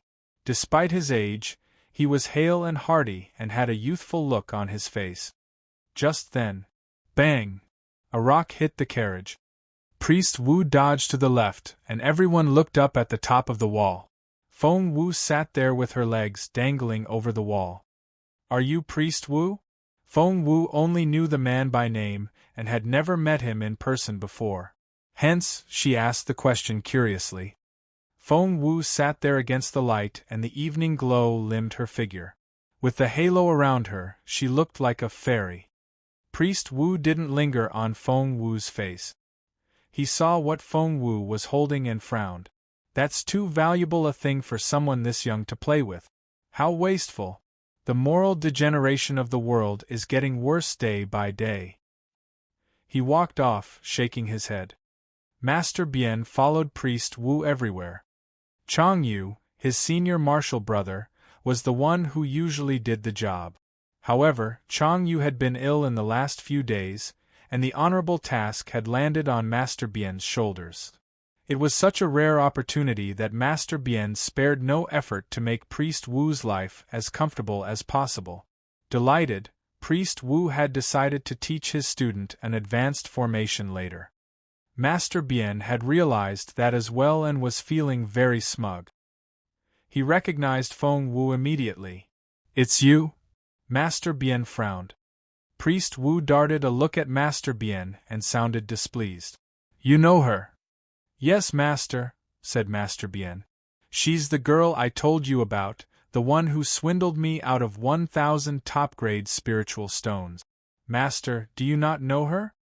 Priest Wu frowned. Why should I know such a vain girl? That settled Master Bien's mind. This Miss Feng Wu had mentioned Priest Wu that day, which had flustered him quite a bit as he feared that she somehow knew his master. Master Bien smirked. It was a good thing he hadn't given his master that whistling vase, as the girl had said to. As he helped Priest Wu into the Fang Manor, Master Bien darted a contemptuous look at Feng Wu. Chowga was upset. What did that old man mean? What vain girl? How could he say such things about Xiao Wu? Feng Wu only smiled. Chapter 503 The Proud Crown Prince, 46. Chapter 503 The Proud Crown Prince, 46. Xiao Wu, why are you smiling? Seriously, you wear such simple and modest clothes. How did he come to that conclusion? That's a mean old man. Chowga said indignantly. Feng Wu only smiled at first, but she was so amused that she soon broke into laughter. Chowga stared at her in bewilderment. Why are you laughing? You were told off. Feng Wu chuckled. My beautiful master was right. Priest Wu is an upright man who hates it when people let formations go to waste. That man was Priest Wu, all right. Beautiful master? As in that beautiful master from your dreams? Chowga was intrigued. But Feng Wu didn't want to talk about her beautiful master with Chowga, for her master was her own secret and she didn't want to share it with anyone else. Feng Wu grunted proudly. I'm not going to talk about it. Chowga said in resignation. What about Priest Wu, then? Where did you hear about what he's like? And whoever told you that sounds so superior? Feng Wu said stubbornly, I'm not telling you. Chowga stared at Feng Wu. Every time you don't tell me something, it has to do with that beautiful master in your dreams. Feng Wu gloated. She then gave a wave of her hand. Let's go. Where to? The Feng Manor. Feng Wu grinned. That's where Priest Wu went and that's where we're going. Chowga was dubious about that plan. Priest Wu was at Grand Secretary Feng's place as a guest. There was no way they would be invited in as well. She heard the conversation between Feng Wu and Steward Feng. The steward said, Miss, I'm sorry, but we're not accepting visitors today. Chowga looked at Feng Wu. I told you. See. Feng Wu said matter-of-factly, Isn't the manor for sale? We're not visitors, but buyers. Chowga was speechless. She hadn't seen that coming. Why were they going to buy the manor? Xiao Wu was clever. Chowga didn't worship the genius girl for nothing. Steward Feng hesitated. But we're entertaining an honorable guest today. I'm afraid you'll have to come back another day for the house tour. Feng Wu smiled. That won't be necessary. I think the manor looks great. Steward Feng thought to himself, Of course you do. Everyone thinks this manor is great. He said with an impassive face, The manor is selling for 100,000 taels of silver. All right. And a 1,000-year-old ginseng, a 5,000-year-old lingji mushroom, and a 10,000-year-old Chinese knotweed as well. All right.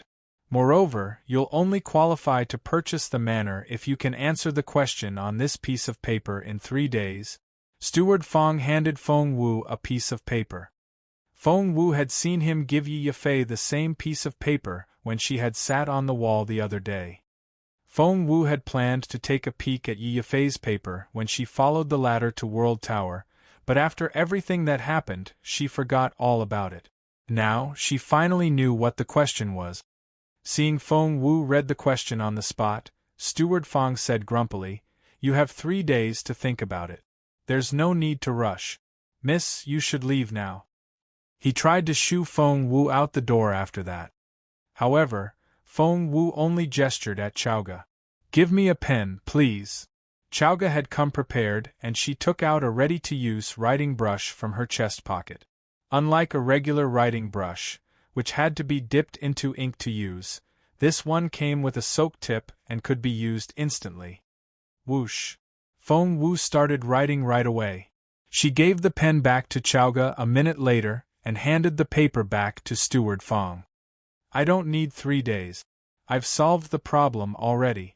Mr. Feng, please give the answer to your master. Feng Wu clapped her hand. Steward Feng didn't check the answer, for he didn't understand it. Chapter 504 It should have been yours. Chapter 504 It should have been yours. But, the look he gave Feng Wu wasn't friendly at all. For he thought that Feng Wu was being disrespectful and that she had only written down some random nonsense. Quick, give it to your master. Chowga prompted him. Although she had no idea what Feng Wu had in mind, Chowga never questioned Feng Wu's decisions. Steward Fong frowned. Of all the potential house buyers he had met, this girl was the only one who treated the test so casually. All the others had been very serious. At that thought, the steward disliked Feng Wu even more. Hence, he waved Feng Wu off. "I'll show it to my master later. Go back and wait for further instructions." Meanwhile, in the Fong manor, Grand Secretary Fong and Priest Wu sat on their knees facing each other. Both kept their backs ramrod straight and had tranquil looks in their eyes. Between them was a bully-wood tea table. On the table stood the porcelain whistling vase. Master Bien knelt next to Priest Wu, while a teenager stood at Grand Secretary Fong's side. The teenager had a refined and elegant air about him. With a glance, one could tell that he was from a noble family and that he was one of the eminent offspring. If Feng Wu were here, she would recognize him right away, for it was none other than Xian Yi himself. Xian Yi was very respectful toward Grand Secretary Fong, who was his maternal grandfather. Right now, Grand Secretary Fong wasn't paying attention to Xian Yi. He was staring at Priest Wu. Priest Wu, on the other hand, was completely absorbed in that whistling vase. He listened to it attentively and there was a serene look on his face. A while passed before Priest Wu slowly opened his eyes, which were limpid and sagacious. What a mind-calming formation! It reminds me of a warm spring day and makes me feel as if I'm strolling in a sea of flowers with a spring breeze brushing past my cheeks. It can cast all anger away and calm one's mind. This is definitely a master-level formation, and maybe even more advanced than that. More importantly, this mind-calming formation was perfect for Priest Wu, who was irascible and prone to agitation. Priest Wu had always been a step away from the supreme level because of his short temper. "Grand Secretary Fong, is it possible for you to part with this treasure?" Priest Wu asked. Master Bien blanched at those words. He had broken into a cold sweat as soon as he recognized the sagacious old man, and a chilly sensation ran down his spine when he heard how highly his master spoke of this whistling vase. As expected, Grand Secretary Fong glanced at Priest Wu. "You like it? Brother Fong, you know me too well. I get grumpy so easily. If I have this whistling vase with the mind-calming formation in it, I might be able to rise to the supreme level." Despite his superior status, Priest Wu was still a junior to Grand Secretary Fong. He cupped his fists and smiled bitterly. "Brother Fong, I apologize for offending you in the past. Please forgive me and sell me this whistling vase." Grand Secretary Fong smiled cryptically, but said nothing in reply. "Brother Fong, how about this? You know my collection very well. May I trade one of my pieces for this vase?" The formation in this vase wasn't exactly advanced, but the design was so intricate and sophisticated that it was worth studying. Moreover, it met Priest Wu's needs. And that wasn't something that could be measured with money alone. Grand Secretary Fong darted a glance at Master Bien, then casually said, "This whistling vase should have been yours." "What?" Priest Wu was pleasantly surprised. "Mine? How so? Why don't I know about it?" Master Bien couldn't stop sweating. Chapter 505 Forgive me, Master. Chapter 505 Forgive me, Master. Priest Wu found it unbelievable. That was impossible. This was his first time seeing this whistling vase. There was no way that he would have let other people have it if he had seen it first. Grand Secretary Fong didn't say anything, but only gave Master Bien a sidelong glance. Master Bien's mind went blank. Priest Wu also shifted his gaze to Master Bien. Master Bien drained of all color. Actually. Speak. Priest Wu bellowed, his eyes glinting coldly. He was short-tempered to begin with, and this only set him off. "What have you been keeping from me? Speak." Well, said Master Bien. Actually, it was a young lady who sold off this whistling vase. And you were there? Priest Wu's face darkened a little. Yes, Master Bien nodded gingerly. You idiot! Priest Wu smacked Master Bien on the back of his head. Why didn't you buy the vase yourself? That was it. Grand Secretary Fong bought it before you could, right? More cold sweat trickled down Master Bien's forehead. Actually, Master Bien was almost in tears, but he had no choice but to tell the truth, for Grand Secretary Fong was right here. Word on the street was that Priest Wu had once set up Grand Secretary Fong, and the latter was probably doing this on purpose. Master, how about we talk about it after we get back? Master Bien suggested. However, Priest Wu smacked him on his head again. We're not going anywhere. Tell me what happened now. Priest Wu was known for his short temper. Master Bien couldn't stall any longer and said disconsolately, The young lady sold that vase to me at first. What? Priest Wu almost jumped to his feet. He stared at Master Bien. What happened? Tell me everything. What do you mean she sold it to you at first? Despite his reluctance, Master Bien had no choice but to tell Priest Wu everything that had taken place at Elegant Ink Gallery. Priest Wu said, So, she was able to recognize a fake piece with one glance and effortlessly set up a formation as advanced as a mind-calming formation. How come I've never heard of such a talented person in the imperial capital? Seeing that Priest Wu's attention had shifted to the girl, Master Bien said in a hurry, That's right. She was from the imperial capital, and she was so young. That was why I didn't recognize her work. Priest Wu glared at Master Bien. If that girl sold you the vase, why didn't you bring it back to me? Well, Master Bien wiped the cold sweat off his forehead. Because Grand Secretary Fong bought it from me. Old Fong, you forced him to sell it to you, didn't you? Priest Wu was very upset. That whistling vase should have been his. That girl with the unmatched talent had specifically said that it was for him. I forced him? Heh, Grand Secretary Fong snorted. There was no need for that. Your pupil here was so ignorant that he willingly sold the vase to me at the original price. You? Priest Wu was so furious that he wanted to beat Master Bien up. As a matter of fact, that was exactly what he did. Grabbing his walking stick, he struck Master Bien with it repeatedly. You imbecile! You idiot! One day you'll give me a heart attack. This whistling vase should have been mine. That girl asked you to bring it to me. How could you be so dumb?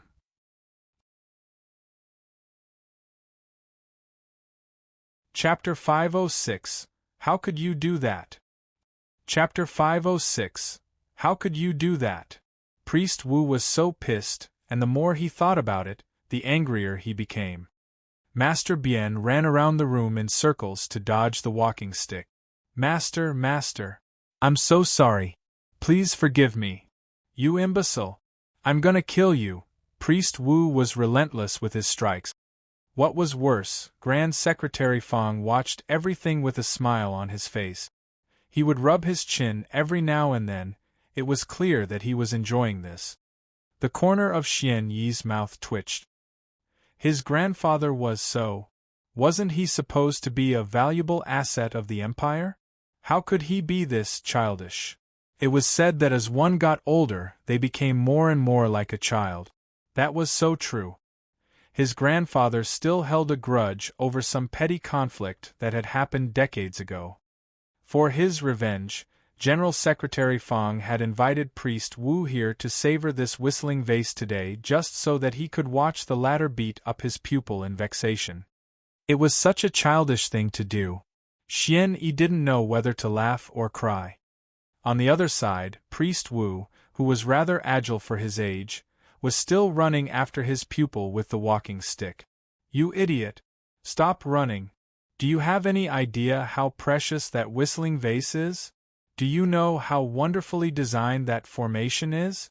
A formation like that is so hard to come by. You idiot! You sold it just like that. She specifically mentioned my name, but you still sold it. I'm so pissed. Xian Yi watched in resignation. He then said to Grand Secretary Fang, Grandpa, you're going to get Master Bien killed. Grand Secretary Fang said proudly, he's a lousy person.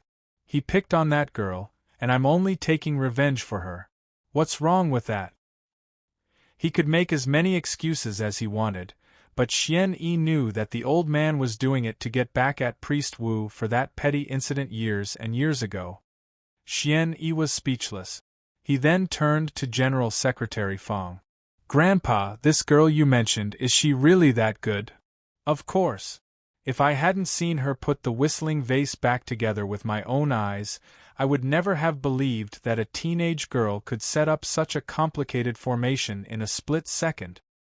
Seeing how highly Grand Secretary Fang spoke of the girl, Xian Yi was intrigued. Who is this girl? Grand Secretary Fang threw a dirty look at Xian Yi. You can't call her a girl just because I address her that way. You know what? She's about the same level as me in terms of her formation skills. That makes her equivalent to your grandaunt.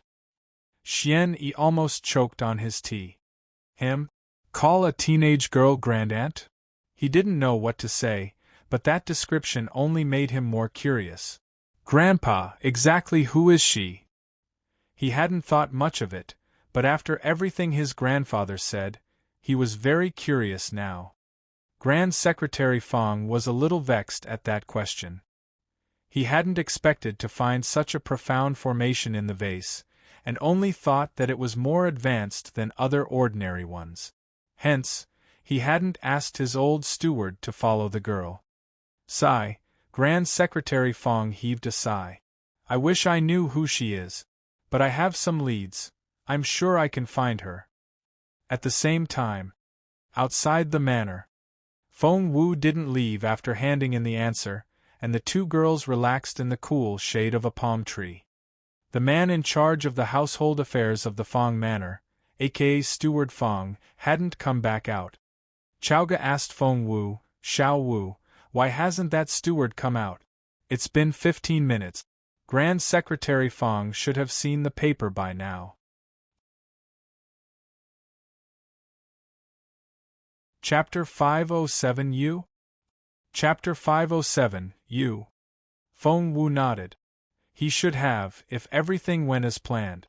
But judging by Steward Fang's attitude, I don't think he's shown it to his master yet. He said he was going to do it. How could he? Chaoga abhorred injustice like a deadly foe, and she bolted to her feet right away. I won't have it. I need to give him a reminder. Chaoga rushed to the guest hall to see Steward Fang standing in the shade with his head lowered and his hands at his sides. And that piece of paper had been crumpled into a ball and tossed on the ground. Chaoga was furious. Steward Fang, how could you? Chaoga cried out. She shouted at the top of her lungs and her voice resounded in the yard. Steward Fang had been dozing and he almost jumped at that voice. He blanched right away. Oh God, why was this girl still here? She would definitely disturb the respected guest inside. Steward Fang was so angry that he almost slapped Chaoga. You want to hit me? How dare you? Chaoga flared up and she pointed at Steward Fang. You vile man! Didn't you say you were going to hand the answer to your master? And what did you do? You tossed it on the ground. You threw Xiao Wu's effort away like a piece of garbage. Why did you do that? Chaoga went scarlet with rage. Steward Fang rushed to her side and covered her mouth. My dear young lady, I'm sorry, okay? It's all my fault. Please be quiet. My master is right there in the room. Those words set Chaoga off completely. The dauntless girl pushed Steward Fang away, put her hands on either side of her mouth like a loudspeaker, and yelled, Grand Secretary Fang! Grand Secretary Fang! Grand Secretary Fang! Help! The house is on fire. Feng Wu, who had just arrived, was rendered speechless. Steward Fang was so exasperated that he almost broke into tears. They were right outside the drawing room and a wall away from Grand Secretary Fang. The wall wasn't exactly soundproof. Grand Secretary Fong heard everything Chowga said. He frowned. As an elderly official of the empire, the old man preferred gentle and quiet personalities. The noisy ones were his least favorite. Grand Secretary Fong darted a look at Xian Yi and the latter took the hint right away. "Grandpa, I'll get rid of them." "All right." Grand Secretary Fong nodded, still frowning. Xian Yi rose to his feet and quickly went outside. Chowga was still yelling at the drawing room. "Grand Secretary Fong! Grand Secretary Fong! Xiao Wu is an awesome girl. Please see her answer to the question." He pushed the door open when Chowga was still yelling and he almost bumped into the girl. "Wow," Chowga stumbled back and stared at Xian Yi. This guy looked so familiar. Where had she seen him before? Before Chowga could say another word, Xian Yi frowned and glanced at Steward Fong. That look sent chills down Steward Fong's spine. "See them out?" Seeing that Chowga wasn't anyone he knew, Xian Yi gave Steward Fong the order. That was the nature of Jun Linyuan and his friends. They were relentless toward those they deemed outsiders. They had no patience for those they found uninteresting and would get rid of those people immediately. However, Chowga cried out in surprise. "Hey, I know you. What's your name again?" "Xian Yi, isn't it?" Xian Yi darted a look at Chowga. Because of his connection to Jun Linyuan, Xian Yi was a well-known figure in the imperial capital as well. Many knew him and he found it natural that this girl would know who he was, so Xian Yi didn't think much of it.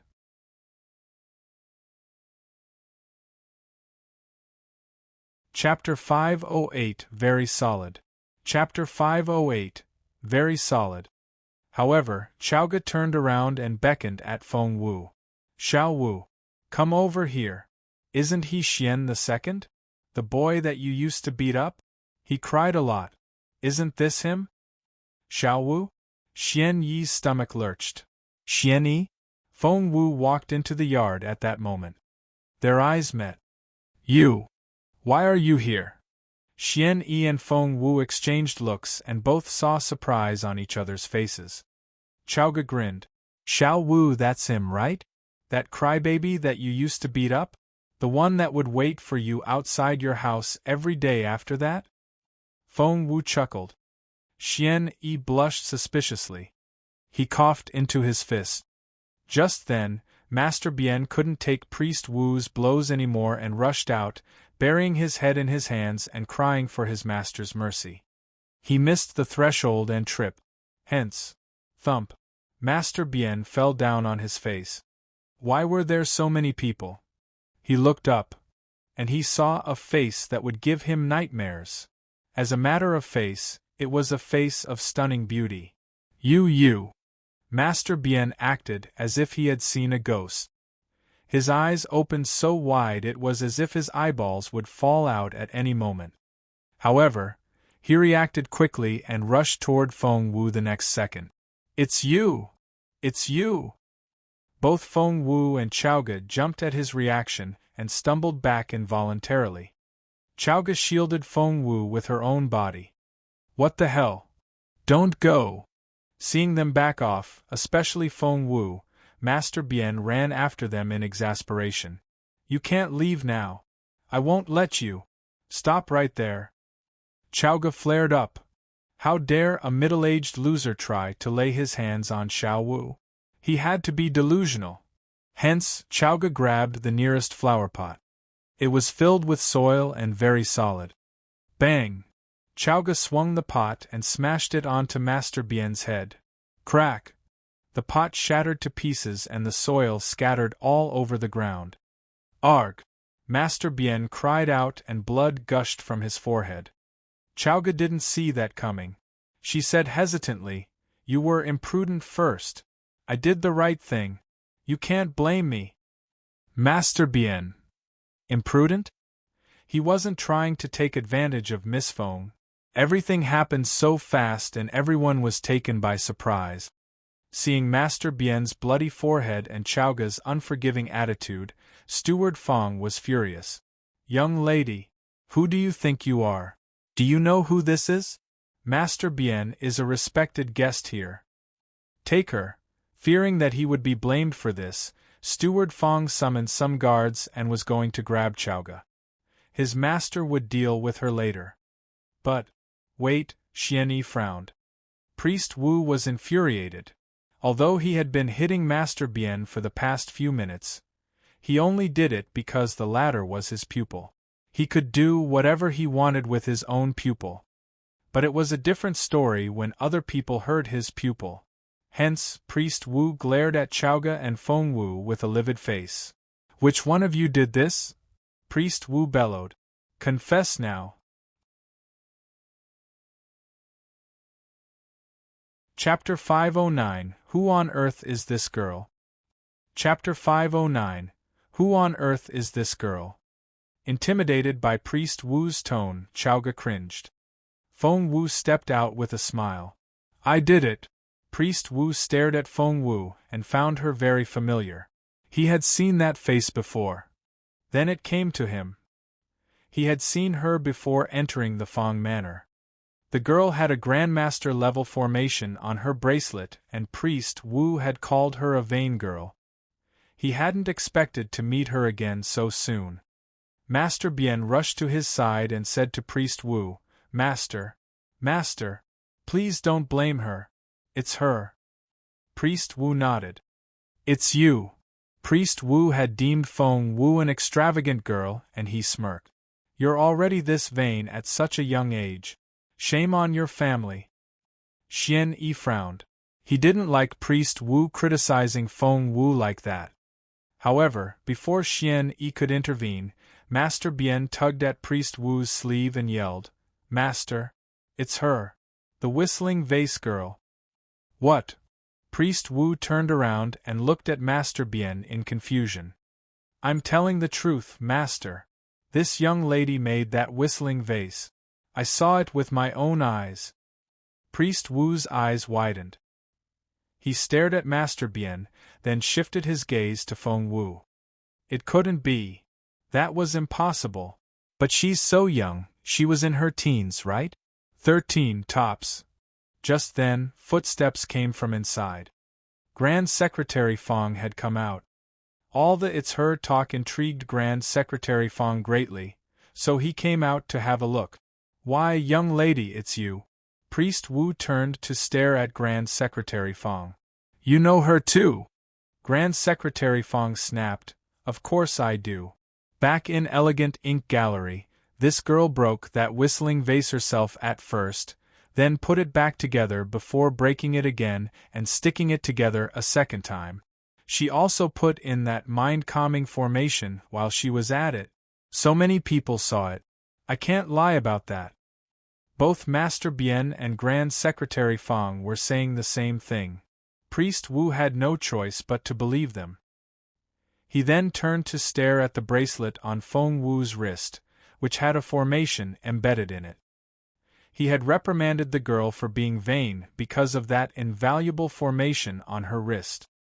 He believed that such a rare treasure should be put in a shrine and worshipped.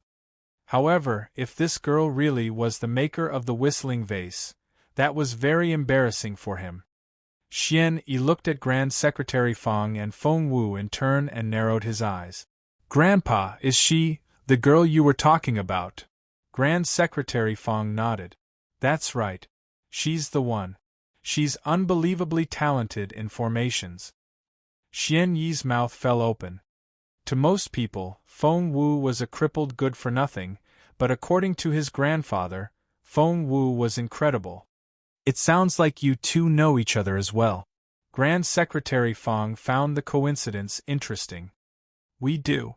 Xian Yi nodded. Not only did they know each other, they had come back to the imperial capital from northern border city together. Which family is she from? Grand Secretary Fong asked curiously. Xian Yi gave him a wry smile and pointed at the house next door. Grand Secretary Fong looked at him in confusion. Xian Yi said, she lives right next door. The Fong clan? Grand Secretary Fong looked surprised. I didn't know they had such a talented daughter. That clan is so blessed. Priest Wu had been listening to their conversation, and he interrupted them. Chapter 510 Be My Pupil. Chapter 510 Be My Pupil. He rushed up to them. The Feng Manor? Wait, where have I heard that name before? That clan had an unmatched genius years ago, didn't they? I think her name was Feng Wu. Grand Secretary Feng nodded and said with regret, if that girl hadn't been crippled, she would have been accomplished by now, and the Feng clan would have risen with her. What a pity. Priest Wu sighed with emotion. I didn't expect to see such a talented member of the Feng clan again after Feng Wu. They must be so blessed by their ancestors. Grand Secretary Feng chimed in, I have to agree with you on that. Grandpa, Old Master Wu, Xian Yi didn't know whether to laugh or cry. This girl is the Feng Wu you're talking about. What? Grand Secretary Feng and Priest Wu cried out in surprise, and both turned to look at Feng Wu. Both elderly men moved in unison, and even their astonished faces looked identical. Feng Wu? That crippled girl? I thought she was dead. That's right. I was told she passed away as well. Xian Yi said awkwardly, Grandpa, Old Master Wu, she's standing right there. Stop calling her a dead person. Look at her livid face. Grand Secretary Feng said in amazement, Why, she really is that girl? Well. Priest Wu's eyes widened. If she's really Feng Wu, she's only like 14 now? No, 13. She's 13. Grand Secretary Feng corrected him immediately. 13 years old. Grand Secretary Feng and Priest Wu exchanged looks, and both saw resignation in each other's eyes. What did they do when they were 13? They probably didn't know the first thing about formations. As for the girl here, her formatin skills were already so solid at the age of 13. Imagine what she would become one day. Priest Wu hurried to Feng Wu's side in one stride. Kiddo, would you like to be my pupil? Feng Wu frowned. Grand Secretary Feng was glad to see her reaction. Excuse me? You're in my home now. Are you trying to steal my pupil away? He then ran up to her and pushed Priest Wu aside. Kiddo, pick me. I'll be your master. Priest Wu nearly fell down. He ran back to Feng Wu in a hurry, pushed Grand Secretary Feng away, and tugged at Feng Wu's sleeve. Kiddo, pick me. I'm the head of the formation department at Imperial College. I can make you a student of the department with a snap of my fingers. Grand Secretary Feng threw a dirty look at him. What's your problem? She's already more capable than any of your graduates. She doesn't need your lousy department. After mocking Priest Wu, Grand Secretary Feng turned to Feng Wu with the brightest smile. Miss Wu, I'm Grand Secretary Feng, and even the Emperor needs to address me as his teacher.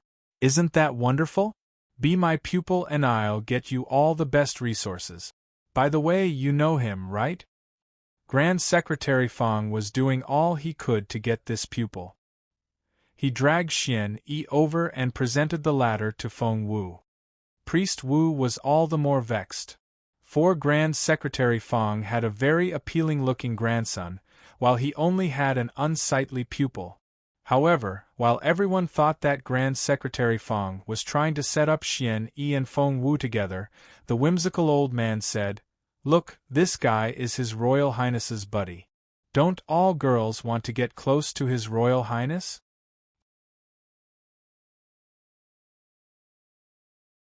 Chapter 511 Who on Earth is This Girl? Chapter 511 Who on Earth is This Girl? The look on Feng Wu's face changed at Grand Secretary Feng's words. However, Grand Secretary Feng was too occupied to notice it. He enjoined Xian Yi, Xiao Yi, take Xiao Wu to see His Royal Highness when you have the time. Okay. Grand Secretary Feng was very pleased with himself. He was sure that any girl would jump at the opportunity to meet the Crown Prince. However, Feng Wu turned him down right away. Jun Linyuan? I don't want to see him. Jun Linyuan.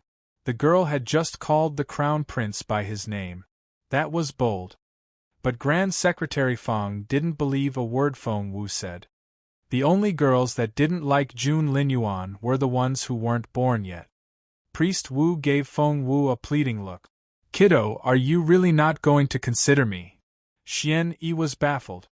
Grandmaster Wu, a valuable asset of the Empire, and someone that even the Empire treated with great respect, looked so pitiful now that it seemed as if he was going to tug Feng Wu's sleeve and beg for her permission at any moment. The corner of Master Bian's mouth twitched.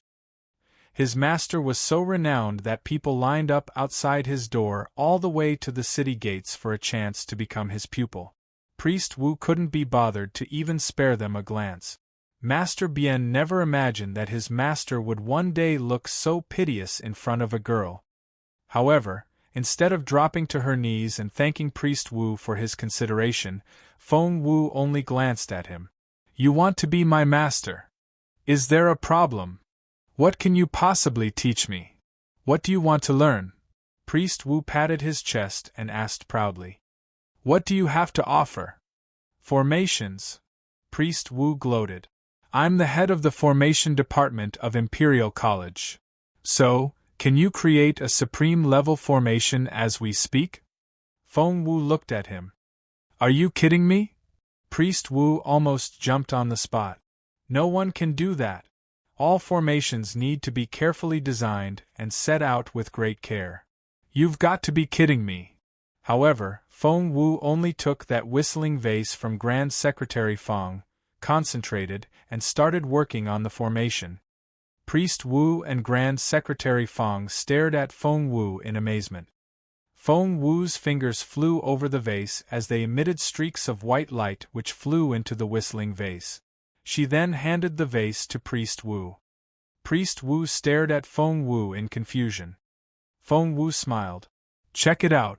Priest Wu examined the vase suspiciously, but Grand Secretary Feng, who wasn't holding the vase, looked convinced. Back in Elegant Ink Gallery previously, Feng Wu had done the same thing with her fingers and sent white light into the vase. After that, the formation was completed. The corner of Priest Wu's mouth twitched as he examined the vase, and he stiffened. Grand Secretary Feng nudged him. Hey, wake up. What do you see? Priest Wu turned to look at Grand Secretary Feng in amazement, then shifted his gaze to Feng Wu. His lips moved. With much difficulty, he said, You. Grand Secretary Feng was so intrigued that he snatched the vase from Priest Wu, then examined it closely. He raised his head abruptly and stared at Feng Wu. You.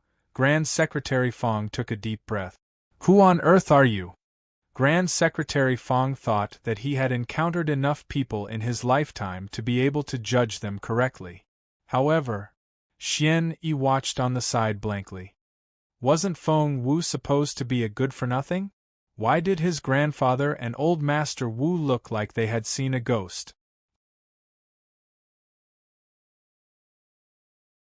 Chapter 512 Xian Yi is baffled. Chapter 512 Xian Yi is baffled. While Xian Yi was feeling baffled, Grand Secretary Feng and Priest Wu stared at Feng Wu as if they had seen a ghost. That was incredible. This girl was incredible. Priest Wu was a Grandmaster-level formation master and could create formations himself, but they required calculations and in-depth study.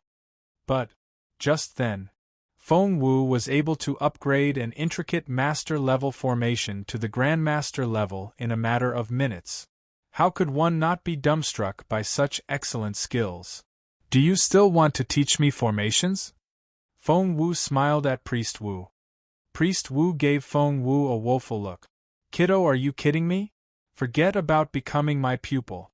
I want to be your pupil now. Xian Yi's eyes widened and he stared at Feng Wu and Priest Wu in disbelief. Wasn't Feng Wu useless? Were her formations really that good? Feng Wu didn't notice the look on Xian Yi's face. She only said proudly, I have a master already and he's the best in this land. I'm not going to be anyone else's pupil. Crossing her hands behind her back, The girl stuck out her chest proudly and looked so sure of herself that everyone else wanted to smack their own foreheads. Priest Wu and Grand Secretary Fong exchanged looks, then sighed in unison. She was right. With her skills, what other masters did she need? Although, Feng Wu smiled a little. I can only have one master, but if we're talking tutors, I can have as many as I want. So, would you like that? Tutors? Grand Secretary Fong and Priest Wu wouldn't have given the offer a second thought if it had come from anyone else. However, only an idiot wouldn't want a pupil like her. But what can we teach you? The two old men thought about it and felt guilty. Priest Wu waved his hand. Forget about the tutor thing. You can be my master. And he wasn't joking. Grand Secretary Fong actually nodded in agreement. And Grand Secretary Fong was such a proud man. Xian Yi, Master Bian, and Chaoga watched with open mouths. Especially Chaoga. It was only just now at Feng Wu's place that they had been trying to figure out a way to talk to Priest Wu, who would in turn lead them to Grand Secretary Fong. As it turned out, both old men wanted to become Feng Wu's pupils. Exactly how advanced were Feng Wu's formation skills? Feng Wu waved her hand with a smile. Please don't. You'll shame me to death like this.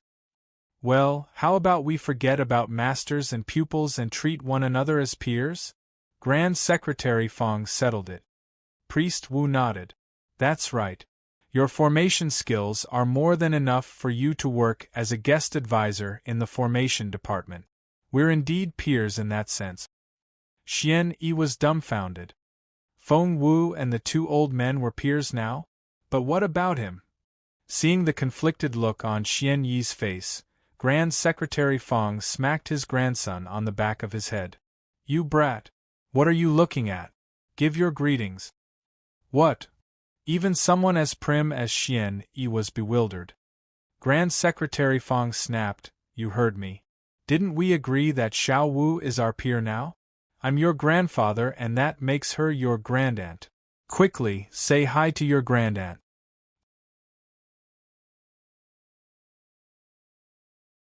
Chapter 513 I'm applying to the Martial Arts Department. Chapter 513 I'm applying to the Martial Arts Department. Grand Secretary Fong and Priest Wu had acknowledged Feng Wu's abilities. Hence, they decided to treat her as their equal. Once she was acknowledged by the professionals, they instantly became much more approachable. Xian Yi was flustered by Grand Secretary Fong's prompting. Grandaunt? He was never going to call Feng Wu that. Grandpa, the corner of Xian Yi's mouth twitched a little. Only a couple of months earlier in northern border city, he had felt so superior over Feng Wu. But now, he was told to call her grandaunt. Feng Wu gave Xian Yi a half-smile. Xian Yi had always been a serious and prim guy, and she found it so amusing to see him like this. By the way, Xiao Wu, why are you here? General Secretary Fong led Feng Wu inside in an affable manner and completely forgot about Xian Yi. Rubbing his nose, Xian Yi followed the old man in silence. Feng Wu said, I heard that you're the honorary president of Imperial College. Grand Secretary Fong waved his hand. It's just a nominal thing, and I'm a deputy president. I'm the real head of the formation department. Xiao Wu, feel free to ask me anything, Priest Wu interjected in a hurry. Feng Wu smiled. I'm talking to the right people then. I want to apply for Imperial College this year. What? Everyone was astonished. Grand Secretary Fong was shocked. Are you kidding me? Imperial College? Why do you even need to study in Imperial College? Priest Wu said, with what you can do with formations, Imperial College is way below your level. I can make you a guest advisor directly. Feng Wu shook her head. Priest Wu stared at Feng Wu, looking alarmed. Hey kiddo, you're pushing it. I can make you a deputy president of the formation department at most. You can't have the president position. It's mine. Grand Secretary Fong glared at Priest Wu. Why can't she have it? I'm entitled to a vote. If it were up to me, I'd choose Xiao Wu over you any time. Old Feng, you're asking for a fight. Bring it on. The two elders looked way too old for a squabble like this, and the others watched in bafflement. It seemed, though, that this was how they usually interacted. However, Chowga was still in shock. A guest advisor? The deputy president. She and Xiao Wu were only here to get to know these people so that they could borrow some past exam papers. Feng Wu looked at the two old men in resignation. I'm applying for the martial arts department. What? The quarreling pair stopped abruptly and turned their heads in unison. Feng Wu said earnestly, I want to get into the martial arts department. But you don't have any spiritual essence, do you? Xian Yi frowned at Feng Wu. How are you going to take the exam for the martial arts department? The martial arts department was the main department at Imperial College, while the departments of formation, medicine, and some others were minor ones. Although the formation and medicine departments were minor ones with fewer students, they weren't that much inferior in status. This was because there were many more practitioners of the martial arts, whereas awakening talent in formations or medicine was much more difficult than in martial arts.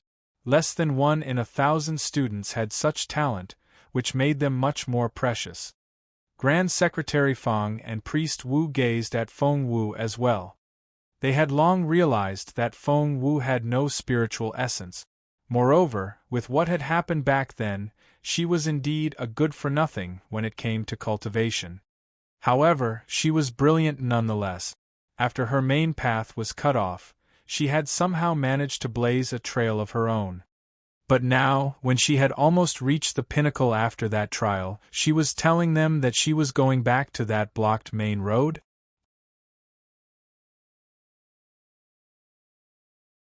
Chapter 514 Registration Closed. Chapter 514 Registration Closed. But why? Crossing his hands behind his back, Grand Secretary Feng looked at Feng Wu in bewilderment. Priest Wu also frowned. Kiddo, of course you may pass the written exam, but without any cultivation ability, how are you going to deal with the physical tryout? Must one have spiritual essence to pass the physical tryout? Feng Wu said lightly. How are you going to fight the others if you don't have it? Everyone was shocked by her reaction. I can still defeat them, with or without spiritual essence, Feng Wu said proudly. No, you can't. You need to be a level 9 spiritual master to apply to Imperial College, but you, Priest Wu shook his head. You aren't even a level 1 spiritual master. How are you even going to register? Without registering, she wouldn't qualify to take the exam. Both Priest Wu and Grand Secretary Feng smiled wryly and thought that the girl was dreaming. However, Feng Wu put her hands behind her back and grinned. If I remember correctly, Imperial College has a board of elders. If I have recommendations from 3 board members, they can make an exception and let me register for the exam. There is indeed such a rule, but it hasn't been used in years. Priest Wu gave her a wry smile. That's because any normal person would only try to take the exam after they become a level 9 spiritual master, or even after becoming a spiritual grandmaster. Otherwise, they're sure to fail the physical tryout. As for Feng Wu, she wasn't even a level 1 spiritual master, let alone at level 7 or 8. How was she going to make it? Both Grand Secretary Feng and Priest Wu looked at Feng Wu in resignation. Feng Wu looked back at them. Are you not going to give me recommendations? The last thing Grand Secretary Feng and Priest Wu wanted was to upset the girl. Especially Priest Wu, who said in a hurry, Of course we can do that. It's just a letter. A piece of cake. Hearing Priest Wu make his promise, Grand Secretary Feng snapped, Between the both of us, she can only get 2 letters.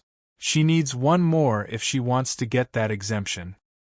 It wouldn't be difficult to find an elder to recommend a level 9 or even level 8 cultivator. However, Feng Wu was a useless girl with no spiritual essence. The more they thought about it, the more inconceivable they found the idea. Priest Wu scratched his head. Well, that is indeed a problem. I know where to get that third recommendation letter. Feng Wu smiled. Where? Priest Wu was amazed. Don't tell me you know someone from the Education Commission. Feng Wu said casually, I know one of the members. Priest Wu was baffled. Will he lie for you and write that recommendation letter? Feng Wu said, he will. On second thought, Priest Wu realized that the girl was a Grandmaster-level formation master, and he and Old Fong were already convinced. It wasn't unimaginable that she would be able to convince yet another person. Right. What is the registration deadline for Imperial College again? Priest Wu asked all of a sudden. No one answered him for a while. Everyone had been focused on the fact that the exam started in 7 days, but no one remembered when the registration deadline was. Master Bien, who had bruises all over his face, raised his hand gingerly. Everyone turned to look at him. Master Bien darted a glance at Feng Wu, then said quietly, the registration for Imperial College has already closed. What? The others stared at Master Bien in shock.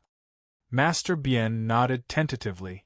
Master, Xiao Shi is taking the exam this year as well, and I heard her talking about it the other day. Registration closed at noon today. Feng Wu frowned.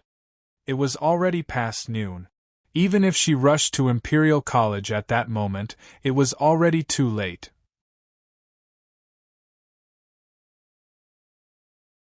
Chapter 5:15 Stop right there. Chapter 5:15 Stop right there. It was closed already. Feng Wu frowned. Priest Wu and Grand Secretary Fong exchanged looks.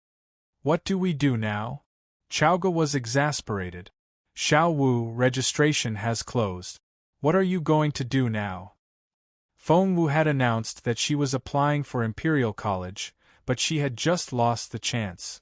That was so embarrassing. Feng Wu was also worried. She wouldn't be able to obtain that broken star piece if she didn't get into Imperial College. And without the piece, her beautiful master would never wake up.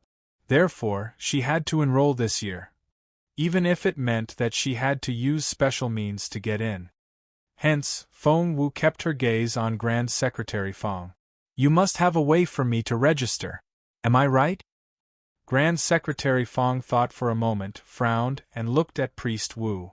I think we can try to talk about it with Mr. Liu. Mr. Liu was the principal of Imperial College. What are we waiting for? Let's go. Priest Wu and Grand Secretary Fong decided to go to Mr. Liu. Feng Wu said, I'm coming with you. Grand Secretary Fong shook his head. Kiddo, take it easy. Maybe we can still work something out. Go back home and wait for our news. After that, Grand Secretary Fong and Priest Wu left together. Meanwhile, Master Bien gave Feng Wu an indecipherable look. After everything the girl had put him through, it was finally her turn. Ha ha ha ha. However, Master Bien was only bold enough to laugh inwardly as he trembled all over from suppressing his laughter. He then turned to leave, so that Feng Wu wouldn't notice his glee.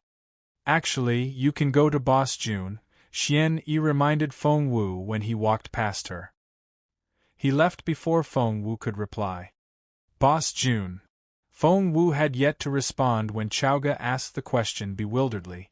Was Xian Yi referring to June Linyuan? Feng Wu nodded. Yup. Really? Chaoga frowned, rested her hands on her waist, and flared up. What's wrong with that Xian Yi? Ask the Crown Prince for help? That guy detests you. Helping you is the last thing he'll ever do. He would have helped you back then if he wanted to. But what did he do? He cancelled the engagement and let them banish you to northern border city. The more Chaoga thought about it, the angrier she became. She stomped her foot and yelled after Xian Yi. You! Stop right there! Xian Yi stopped. Chaoga rushed to his side and shouted furiously, Why did you say that? Huh! Xian Yi frowned at Chaoga. Chaoga jabbed his chest with a finger. You know perfectly well how much the Crown Prince dislikes Xiao Wu, and you still told her to go to that guy. She's just asking to be humiliated if she did that. Why are you so mean? Xian Yi's eyes flickered and his face turned grim. Why are you trying to set Xiao Wu up? How can anyone be this vile? Chaoga was so pissed. Xian Yi had to take a deep breath and stop himself from losing his temper. He then cast a stern look at Feng Wu. Feng Wu pulled Chaoga away. Forget about it. You can't beat him. Chaoga was rendered speechless. Xian Yi frowned. Boss Jun treated no one else like he did Feng Wu, but why did everyone think that Boss Jun was so mean to her? And it seemed that even Feng Wu herself thought that way. If he didn't do anything about that misunderstanding. At that thought, Xian Yi turned to leave. Hey! You! Stop right there! Chaoga shouted after Xian Yi, but Xian Yi ignored her. Before long, he arrived at the Crown Prince's residence.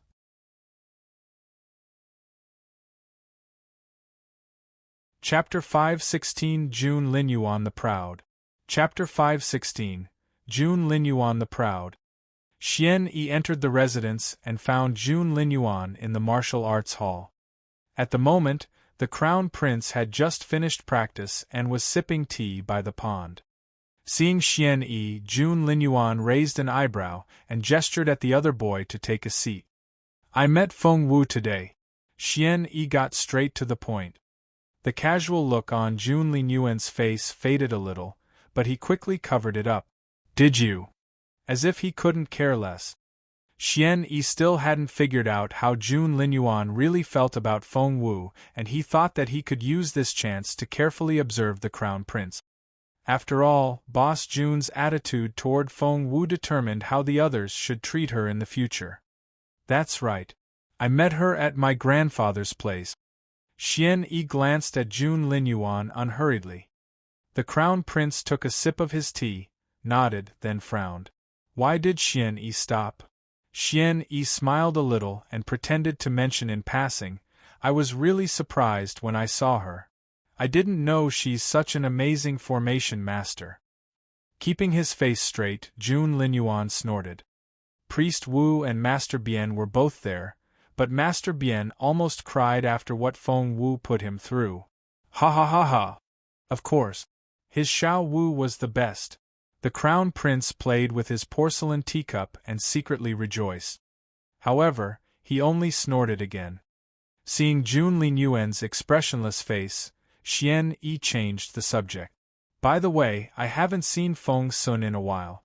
I wonder how's he doing? Jun Linyuan looked displeased. From Feng Sun, Xian Yi moved on to cultivation, then to the current situation in the empire, then to the philosophy of life. He noticed Jun Linyuan's face darken and look very impatient. What more did Xian Yi need to know? The Crown Prince was in love with Feng Wu. The only problem was that he didn't seem to realize it himself. Agitated, Jun Linyuan was on the verge of kicking over his table when Xian Yi changed the subject back in time. My grandfather invited Old Man Wu over to appraise this whistling vase, and Old Man Wu couldn't stop saying good things about it. Master Bian's face practically turned green. Xiao Wu happened to be outside. Xian Yi then told Jun Linyuan about everything that happened in the Fang Manor. A tiny smile emerged on Jun Linyuan's face as he listened. Xian Yi had his own agenda and he had been looking closely at Jun Linyuan's facial expressions the entire time. By now everything was so obvious. When Priest Wu found out that it was Xiao Wu who made that whistling vase, he wouldn't believe it. Do you know what happened after that? Jun Linyuan said arrogantly, How am I supposed to know? Just tell me. Xiao Wu said. Xiao Wu then used just a bit of time to upgrade that master-level formation to a grandmaster level one. That shut them up right away and they were so shocked. It was incredible. The Crown Prince snorted proudly. Of course that girl was the best.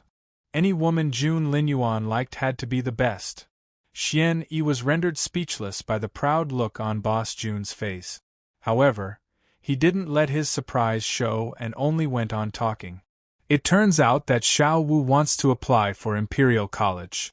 June Linyuan was very pleased. So, the girl was following his order. But, Xian Yi paused and frowned. Registration for the entrance exam to Imperial College already closed at noon today.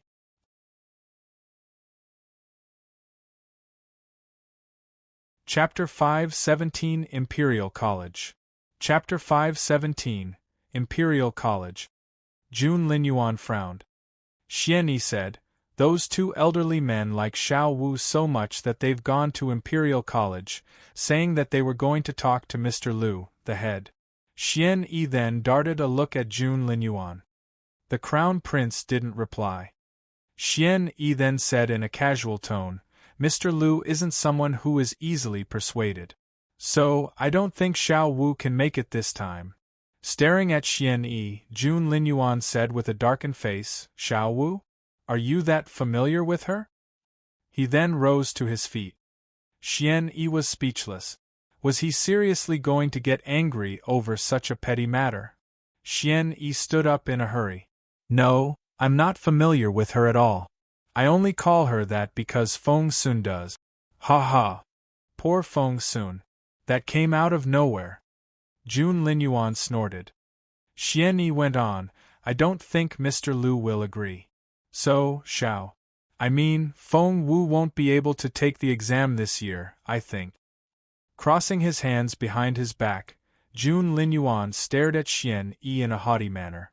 "Do you have nothing better to do? Why are you talking about her all the time? I don't want to listen to it any more." Xian Yi took a deep breath. His Royal Highness was really. He then glanced at Feng, who returned his glance with a look of resignation. Xian Yi's mouth fell open. After Xian Yi left in resignation, June Linyuan remained by the pond. Watching the koi fish swim about in the pond, June Linyuan opened his right palm and his fair, slender fingers glistened in the sunlight. For the first time in his life, Feng didn't react in time. He looked at the Crown Prince in bewilderment as his racked his brain. June Linyuan frowned. Only then did Feng realize what his master wanted. He then handed the latter a bag of fish food. Meanwhile, he was having a hard time believing it. After all these years after the pond was built, this was the first time the Crown Prince had bothered to feed the fish. June Linyuan smiled as he sprinkled the fish food in the water. He then said something to Feng. The corner of Feng's mouth twitched. It was as if the Crown Prince couldn't let a day pass without upsetting Miss Feng Wu at least once. At the same time, Grand Secretary Feng and Priest Wu still weren't back from Imperial College. In the Feng manner, "Xiao Wu, do you think Grand Secretary Feng will succeed?" Feng Wu waited patiently, but Chaoga couldn't stop walking around the room. "Mr. Liu will agree to Grand Secretary Feng's request, won't he? And there's Priest Wu too." Feng Wu had no idea what was going to happen. Somehow, she had a bad feeling about it. She couldn't sit still anymore. "Come. Let's go to Imperial College to have a look ourselves." "All right." Chaoga agreed without hesitation. Imperial College was in the northern suburbs of the imperial capital. It was an unbelievably vast building complex. The college alone took up a quarter of the imperial capital. The magnificent building was covered in a dense layer of spiritual essence, and one felt like sitting down to cultivate as soon as they approached the building. "This is a perfect place for cultivation." Chaoga was pleasantly surprised. "Xiao Wu, I think I'm ready to break through again." Imperial College was indeed as incredible as it was said to be. Even the air was filled with spiritual energy and something ancient, which could calm one's mind without knowing it.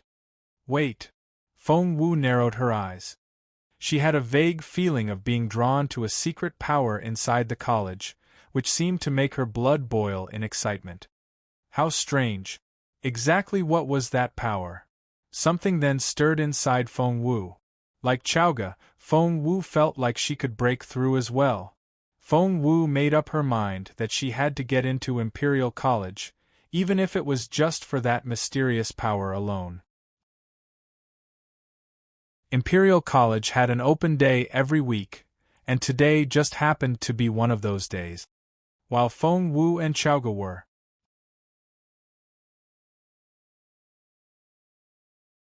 Chapter 518 Confrontation. Chapter 518 Confrontation. As Feng Wu and Chowga walked into Imperial College, the effect of that dense spiritual essence grew more obvious. I could totally sit down right now and make a breakthrough, Chowga said in excitement. So, they had to get into this Imperial College. It would do wonders for their cultivation. What? Just then, a cold voice rang out. Feng Wu, what are you doing here in Imperial College? It was an angry, hostile voice. Turning around, Feng Wu saw Feng Sang, who was glaring at her with a grim face. Feng Sang. Of course Feng Wu recognized her cousin right away. Feng Sang had two friends with her and both eyed Feng Wu curiously. Feng Wu turned around, and the look in Feng Sang's eyes grew more ferocious. Imperial College isn't a place you can just enter casually. I don't have time for this. Get out. Now. She sounded extremely impatient and malicious. Feng Wu almost rolled her eyes.